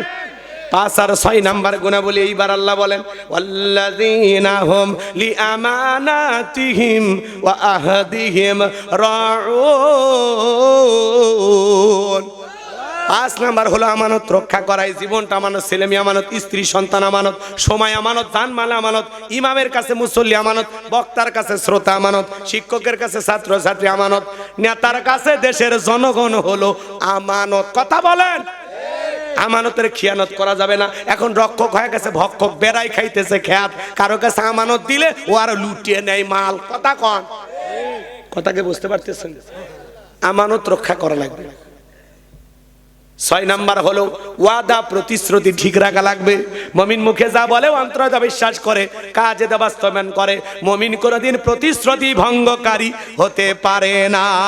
জবানে যা বলবেন বাস্তবায়ন তাই করবেন। কথায় কাজে ঠিক, তাহলেই মুমিন সঠিক, তাহলেই মুমিন ঠিক। কথা কি বুঝছেন? জবানের কথা যেন নড়চড় না হয়। কথা বল। পারবো তো ইনশাআল্লাহ? এইবার বাজান 7 নাম্বার, ওয়াল্লাযীনা হুম আলা সালাওয়াতিহিম ইউহাফিজুন। 7 নাম্বার হলো যত্ন সহকারে সালাত আদায় করা। যে ব্যক্তি আসরের পরে মাগরিব পর্যন্ত মসজিদে মন টাঙানো থাকে, মাগরিব পরে এশা পর্যন্ত মসজিদে মন টাঙানো থাকে, ভালো করে বোঝার চেষ্টা করবেন বাজান। আল্লাহ তাআলা 1 নাম্বার সালাত দিয়ে শুরু করলেন, 7 নাম্বার সালাত দিয়ে শেষ করলেন। তাহলে সালাতের গুরুত্ব সবচেয়ে কম না বেশি? এই জায়গা আল্লাহ বলতেছেন যত্ন সহকারে সালাতটা আদায় করো। সালাতের প্রতি যত্নবান হতে হবে। নামাজ যেমন তেমন পড়লে হবে না, যত্ন সহকারে দায়িত্ব নিয়ে, ভালোবাসা নিয়ে। শুধু একা নামাজ পড়বেন, স্ত্রী ছেলে মেয়েদেরকেও নামাজি বানানোর দরকার আছে না নাই? পৃথিবীর সফল বাবা তারা ছেলের হাত ধরে মসজিদে নিয়ে যায় যারা, কথা বলেন। আজকের শিশু আগামীর বাংলাদেশ, ছোট ছোট বাচ্চা মসজিদে নিয়ে যাবেন। অনেক মুরব্বী চাচা ছোট বাচ্চা মসজিদে গেলে ভেজাল করে, চাচা ধমক দেয়, এই চাচা কি হয়েছে আপনার সমস্যা কি? মুরব্বী হয়েছেন তা ভদ্রতা শিখেনি। ছোট বাচ্চা মসজিদে গেছে কি করে? ট্যাপ চালু করে, পানি নষ্ট করে, কাতারে ফাঁক দিয়ে দৌড় মারে, দাড়ি ধরে টান দেয়, টুপি নিয়ে একটু দৌড় ঝাঁপ করে, কাতারে ফাঁক দিয়ে যায়, কাতার সোজা করা বোঝে না। আরে বাবা, ছোট বাচ্চা, ওর জন্মই হয়েছে মায়ের পেট থেকে, দৌড়ে নেটছেন। ও দৌড়াবে না। আপনি 80 বছরের মুরব্বী লাভ দেবেন? আপনি লাভ দিলে আপনার নাট স্ক্রু ঠিক থাকবে? ছোট বাচ্চা ওযু জানে না, ট্যাপের পানি নষ্ট করতেছে, বলেন না ভাতিজা কোন ক্লাসে পড়ো? ক্লাস 3। তুমি কেমন ছাত্র? আজকে একটা পরীক্ষা হোক তো, 10 টাকা দিব, আমি যেইভাবে ওযু করব যদি ওইভাবে ওযু করতে পারো। এখনকার বাচ্চারা তো নাসা বিজ্ঞানী, জন্ম নিয়ে কম্পিউটার, কথা কন। দেখবেন আপনি যেইভাবে ওযু করবেন, ওই 10 টাকা লোভে পড়ে ওই বাচ্চা হুবহু আপনাকে ফটোকপি করে ওযু করে দেখাবে, কথা ঠিক না? হলে পরীক্ষা করে দেখেন। এগুলো হলো আমলের কথা, খালি ওয়াজ শুনেন না, সিলেবাল্লা শুনেন না, এটা আমলের কথা। এরকম আচরণ কালকে আপনি আপনার একটা প্রতিবেশীর বাচ্চার সাথে করতে পারবেন। সেই ওয়াজ হচ্ছে এই ওয়াজ। 10 টাকা দিয়ে বাচ্চাকে ওযু শিখাই দিলেন, রুকু সিজদা বোঝে না, নামাজে দাঁড়ানো বোঝে না, একটু কাছে নেন না। নিজের ছেলে মনে করেন, নিজের ভাতিজা মনে করেন, কথা বলেন। অমুক তুমুকের ছেলে মনে করেন কেন? আপনি মনে করেন এটা আপনার গ্রামের চারই সন্তান হোক, নিজের ছেলে মনে করে তারে আদর কইরা রুকু সিজদা নামাজ শিখান। আপনি মারা গেলে আপনার জানাজা ওই ছেলে কাঁদবে আর বলবে, এই চাচা আমি আমারে ওযু শিখাইছে, এই চাচা আমারে নামাজ শিখাইছে, কথা বলেন। মানুষের এরকম দোয়ার ভালোবাসা পেতে চান? তাহলে মুরব্বী ভালো হয়ে যান। মুরব্বী ভালো হয়ে যাওয়া লাগবে। চাচা মিয়া আসুন না, ভালো হই। আল্লাহ আমাদের হেদায়েত দান করেন, জোরে বলেন আমিন। রাসূল আকরাম সাল্লাল্লাহু আলাইহি সাল্লাম মসজিদে নববীতে খুতবা দেয়। হাসান আর হুসাইন 2 ভাই খালি তো উড়াইতেছে। নবীজি 2টা ভাইয়ের হাত ধরলেন, কাছে নিয়ে আসলেন, খুতবা দিলেন, রাগ দেখাইলেন না। মুসল্লিরাও কেউ কিছু বললেন না। একদিন মাগরিবের নামাজ আদায় করতেছেন, নবীজি সিজদায় চলে গেছে। হোসাইন মনে করছে নানা ঘোরা হয়ে গেছে, এইবার দৌড়ে গেছে। আস্তে করে নবীজির পিঠের উপরে বসে থাকলেন। অনেকটা সময় অতিবাহিত হয়ে যায়, হোসাইন পিঠ থেকে নামতে চায় না। নবী যখন হাতটা দিয়ে নামাইতে চায়, আমার আল্লাহ ডেকে বলে, ও নবী, হোসাইনকে পিঠ থেকে নামাবেন না, যতক্ষণ মনে চায় ততক্ষণ হোসাইন আপনার পিঠে থাকবে। নবী গো, আপনি হোসাইনকে পিঠ থেকে নামাবেন না। আপনি যেরকম হোসাইনকে ভালোবাসেন, আমি আল্লাহ তেমনি হোসাইনকে ভালোবাসি। সুবহানাল্লাহ কন। আপনার পিঠ থেকে নামাবেন না, আপনার পিঠে থাক যতক্ষণ মনে চায়। তাহলে চিন্তা করেন রাসূল ছোট বাচ্চাদের সাথে কি ব্যবহার করতেন। আপনি সেই নবীর উম্মত, ছোট বাচ্চা মসজিদে নিয়ে যাবেন। মসজিদ কমিটি, এই যে আল্লাহ ওনাকে অনেক টাকা দিচ্ছে, অনেক সম্পদ দিচ্ছে, আরে এমনি বলতেছে, আপনি খেপছেন কেন? আপনাদের মসজিদ না, এনার দায়িত্ব দিলাম, এনারাই দায়িত্ব দিলাম। প্রথম দায়িত্ব যে আপনি ইমাম সাহেবকে, এটা খতিব সাহেবের কাছে কালকে একবার আপডেট এ ওয়াজ আমল করালেন। কালকে কিছু চকলেট বক্স, বয়াম, 2-3টা বয়াম কিনে কয় টাকা লাগবে তাই 1000-1200 দিলেই ওই চকলেটের বয়াম মুয়াজ্জিম যাই থাকে নিয়মিত বেশি মান তাক দিলেন। দিয়ে বললেন যে আসরের পরে যে সমস্ত বাচ্চারা আসবে তাদেরকে চকলেট খাওয়াবে। আপনি একটা ফটোকপি করে লিখে রাখবেন, এখানে শিশুরা নামাজে আসলে চকলেট দেওয়া হয়। আদেশ ক্রমে মসজিদ কর্তৃপক্ষ অথবা আপনি সভাপতি আপনার নামটা দিতে পারেন। তাহলে কি হলো, ছোট ছোট বাচ্চারা মসজিদে চকলেটের লোভে আইসে বললো, কথা কন, তারা উৎসাহ পাইলো। একদিন প্রতিদিন আসরে দেওয়া হবে না, তাহলে খালি ওই সময় আসবি। বুদ্ধি করে একদিন জহরে দেওয়া লাগবে, আসরে দেওয়া লাগবে, মাগরিবে দেওয়া লাগবে, একসাথে দেওয়া লাগবে, অনেক সময় ফজরেও দেওয়া লাগবে। আবার এরকম একটা উদ্যোগ নিতে পারেন মসজিদ কমিটি হিসাবে, এলাকার প্রভাবশালী ধনী কেউ থাকলে, যে এইখানে বাচ্চারা যারা এই বয়স থেকে এই বয়স পর্যন্ত 40 দিন 5 ওয়াক্ত নামাজ মসজিদে এসে জামাতের সহিত আদায় করবে, একটা খাতা থাকবে হিসাব নিকাশের, বাস আলহামদুলিল্লাহ। দেখা যাবে 40 দিন পরে যে বাচ্চারা পারছে ওদেরকে সাইকেল দেন, স্কুলের ব্যাগ দেন। হ্যাঁ, তাহলে কি হলো? বাচ্চারা নামাজের প্রতি উৎসাহ পাইলো, অনুপ্রেরণা পাইলো, আগ্রহ পাইলো। কথা বলে ঠিক কিনা? আমরা পারবো তো ইনশাআল্লাহ। অনেকে কইছে হুজুর আমরা বড় মানুষই যাই না। আরে বেটা, আপনার তো যাওয়া লাগবে। ওই জন্যই তো বলতেছি, পৃথিবীর সফল বাবা তারা ছেলের হাত ধরে মসজিদে নিয়ে যায় যারা। আপনার সন্তান আপনার হাত ধরে আল্লাহর ঘরে যাবে। কথা কোন ঠিক কিনা? এরকম বাবা হওয়ার দরকার আছে না না? আপনার পরিবারে 4 জন সদস্য সবাই নামাজি হওয়ার দরকার আছে না না? আল্লাহ কি বলেন? ইয়া আইয়ুহাল্লাযীনা আমানু কু আনফুসাকুম ওয়া আহলিকুম নার। হে ঈমানদারগণ, নিজেরাও জাহান্নামের আগুন থেকে বাঁচো, তোমার আহল পরিবার পরিজন যারা আছে তাদেরকে জাহান্নামের আগুন থেকে বাঁচানোর চেষ্টা করো। আল্লাহু আকবার কোন। তাহলে নামাজি হওয়ার দরকার আছে না নাই? আপনি মসজিদে যাচ্ছেন, ভাবিকে ডাক দিচ্ছেন না কেন? ও শ্বশুর আব্বা, শাশুড়িকে ডাক দেন। কথা কেন? ওযু করছেন? আপনি ওযু করছেন বাড়িতে, ওযু করে একটু পানি নিয়ে আসেন, নিয়ে এসে বইয়ের মুখের উপর মারিয়ে দেন। কথা কন, ঘুম থেকে ডাক দেন। চেতন পাইনি, ডাক দিয়েছেন চেতন পাইনি, ওযু করে এসে দেখেন এখনো ঘুমাইতেছে। কি করলেন?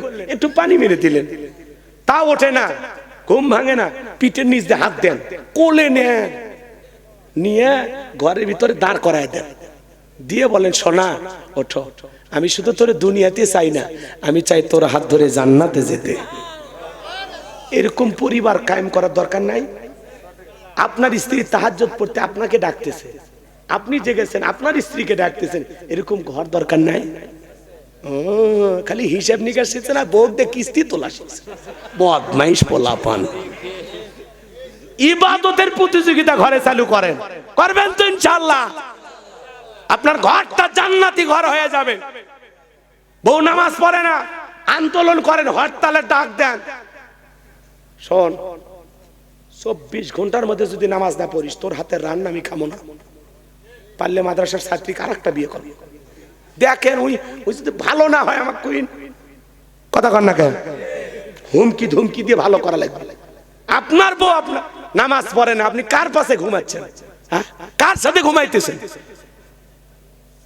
স্বামী হিসেবে দায়িত্ব পালন করেন।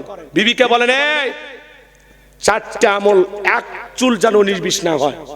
আল্লাহ রাসূল বলেছেন 4টা আমলে নারীদের জন্য 8টা জান্নাতের দরজা খোলা। 1 নাম্বার 5 ওয়াক্ত নামাজ, 2 নাম্বার রমজান মাসের ফরজ রোজা, 3 নাম্বার ফরজ পর্দা করা, সতীত্বের হেফাজত করা, পা থেকে মাথা পর্যন্ত বিবিকে বলবেন ঢেকে রাখতে।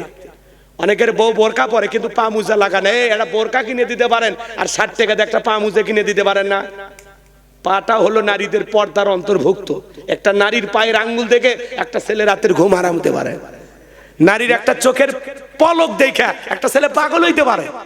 কথা বলেন না কেন? নারীদের পা থেকে মাথা পর্যন্ত পুরোটা আকর্ষণ দিয়ে আল্লাহ তৈরি করছে। এই জন্য নারীদেরকে ঢেকে রাখতে হবে। নারী যত এই পর্দা নামের কভারের ভিতরে থাকবে, নারীর তত সম্মান মর্যাদা আল্লাহ বৃদ্ধি করে দিবে। আল্লাহু আকবার কোন। আর যারা খোলামেলা পোশাক পরে ছেলা কলার মতো ঘুরে বেড়ায়, দেখার কি আছে? মেয়ে স্বামী হাফ প্যান্ট পরে, ওরে তাহলে আর বইয়ের কাপড়ই পরার দরকার নেই নাকি? আস্তাগফিরুল্লাহ, নাউজুবিল্লাহ। আপনি যে হাফ প্যান্ট পরেন পুরুষ হইয়া, আপনার লজ্জা লাগে না? হ্যাঁ, কিসের হাঁটুর নামাতে হাফ প্যান্ট? মানে কোন হাফ প্যান্ট পরবেন না, 3 কোয়ার্টার না? আচ্ছা, ওই প্যান্টটা কেমন এটা দেখালেন, না হলে ফতুয়া দেওয়া যাচ্ছে না। প্যান্টটা নিয়ে আসেন, পরেন আমার সামনে, আমি দেখি, তারপরে ফতুয়া দেব। আচ্ছা, কোন স্বামী এরকম অভদ্র হবেন না। কথা বোঝা গেল? আপনি যদি এরকম নির্লজ্জ বেশরম বেহায়া হন, আপনার বউ তো আরো হবি, ওই তামিলের নায়িকার মতো হবি। কথা কন? হ্যাঁ, এই তো বাপ রে বাপ, পোলাপান দেখছেন? আল্লাহ হেদায়েত দান করুক। জোরে বলেন আমিন। তাহলে পরিবারের 6 জন সদস্য সবাই নামাজি হওয়ার দরকার আছে না নাই? যত্ন সহকারে সালাত আদায় করবেন। এই 7টা গুণাবলী কারা কারা আমল করবেন হাত তুলে আল্লাহকে দেখান। লিল্লাহি তাকবীর, লিল্লাহি তাকবীর। আল্লাহ বক্তা শ্রোতা উভয়কে আমল করার তৌফিক দান করেন, জোরে বলেন আমিন। এই 7টা গুণাবলী যদি আমল করতে পারেন, উলাইকা হুমুল ওয়ারিসুন আল্লাযীনা ইয়ারিসুনাল ফিরদাউস হুম ফিহা খালিদুন। আল্লাহ বলেন তারাই হবেন উত্তরাধিকারী জান্নাতুল ফিরদাউসের, সেখানে তারা চিরকাল বসবাস করবেন। আমার আল্লাহ কোনোদিন জান্নাত থেকে বের করে দেবেন না। চিৎকার মেরে বলুন সুবহানাল্লাহ। আর একটু জোরে বলেন সুবহানাল্লাহ। হে তরুণ যুবকেরা, 1 মিনিট, এই যে 7টা বললাম এইটা আর 2 ঘন্টা ধরে মনে নাই তো, 1 মিনিটে শুনে নাও। 1 নাম্বার নম্রতার সহিত, বিনয়ের সহিত আল্লাহর ভয়ে সালাত আদায় করবেন। 2 নাম্বার জবান দিয়ে সে কথা বলবো যে কথা বললে সব হয়। সমাজে সেই কাজ চালু করবো যেটা করলে সব হয়। কান দিয়ে সেটা শুনবো যেটা শুনলে সব হয়। এক কথায় সব আছে যেখানে, আমরা আছি সেখানে। 3 নাম্বার আল্লাহ ধনী বানাইলে হিসাব করে প্রত্যেক বছর একদিন যাকাত দেব। 4 নাম্বার যৌবনকালের এই কঠিন সময় মালিকের ইবাদত করে কাটায় দেব ইনশাআল্লাহ। 5 নাম্বার আমানত রক্ষা করব। 6 নাম্বার ওয়াদা প্রতিশ্রুতি ঠিক রাখবো। মুমিন কোনোদিন প্রতিশ্রুতি ভঙ্গকারী হতে পারে না। 7 নাম্বার সালাতটাকে যত্ন সহকারে আদায় করব, নিজেও পড়ব, ঘরের ভিতরে নামাজ কায়েম করব, সমাজ রাষ্ট্রেও কায়েম করার চেষ্টা করব। আল্লাহ বক্তা শ্রোতা উভয়কে আমল করার তৌফিক দান করুন। সভাপতি মহোদয় আবার পিতামাতার ওয়াজের প্রতি গুরুত্ব দিতে বলছেন। আসলে যে টাইম হয়েছে এটা যদি আগে ইঙ্গিত দিতেন আমি সূরা লোকমানের ওয়াজ শুরু করতাম, এটা আগেই কম, তাহলে ওই জায়গায় মাতা পিতার ওয়াজ আপনি পেয়ে যেতেন, তাই না? একটা বিষয়ের মধ্যে আর একটা বিষয় ঢুকানো যায় না, তাহলে মানুষ বলবে এই বক্তা তাফসির বোঝেন। আপনি তো বুঝছেন আমার এই কথাগুলো নেটেও প্রচার হবে। তখন কবি কে রে সূরা আল মুমিনুনের ওয়াজ করতে করতে হুজুর মাথা পিতার ওয়াজ শুরু করলো, ব্যাপারটা কি? কথা বোঝেন নাই? কারণ আমার এই কথাগুলো কিন্তু আপনারা আজকে হয়তো অল্প মানুষ শুনলেন, এটা ইউটিউব ইন্টারনেটের মাধ্যমে লক্ষ লক্ষ মানুষের কাছে প্রচার হবে। এর জন্য কথাগুলো কোরআন হাদিসের আলোকে এবং বিষয়ের ভিতরে আমাকে থাকতে হবে, বিষয় ছাড়া ওয়াজ করা যাবে না। কথা কি বুঝতে পারছেন? সূরা আল মুমিনুনের এই যে 7টা গুণাবলী, 7টা পয়েন্ট নিয়ে আমি এতক্ষণ কথা বললাম, এই কোয়ালিটি নিয়ে তুলে ধরছি। হুজুর কথা ঠিক আছে তো ইনশাআল্লাহ? তাহলে চলেন এইবার আলোচনায় আমরা ইতি টেনে দোয়ার দিকে যাই। কিছু বলবেন আপনি?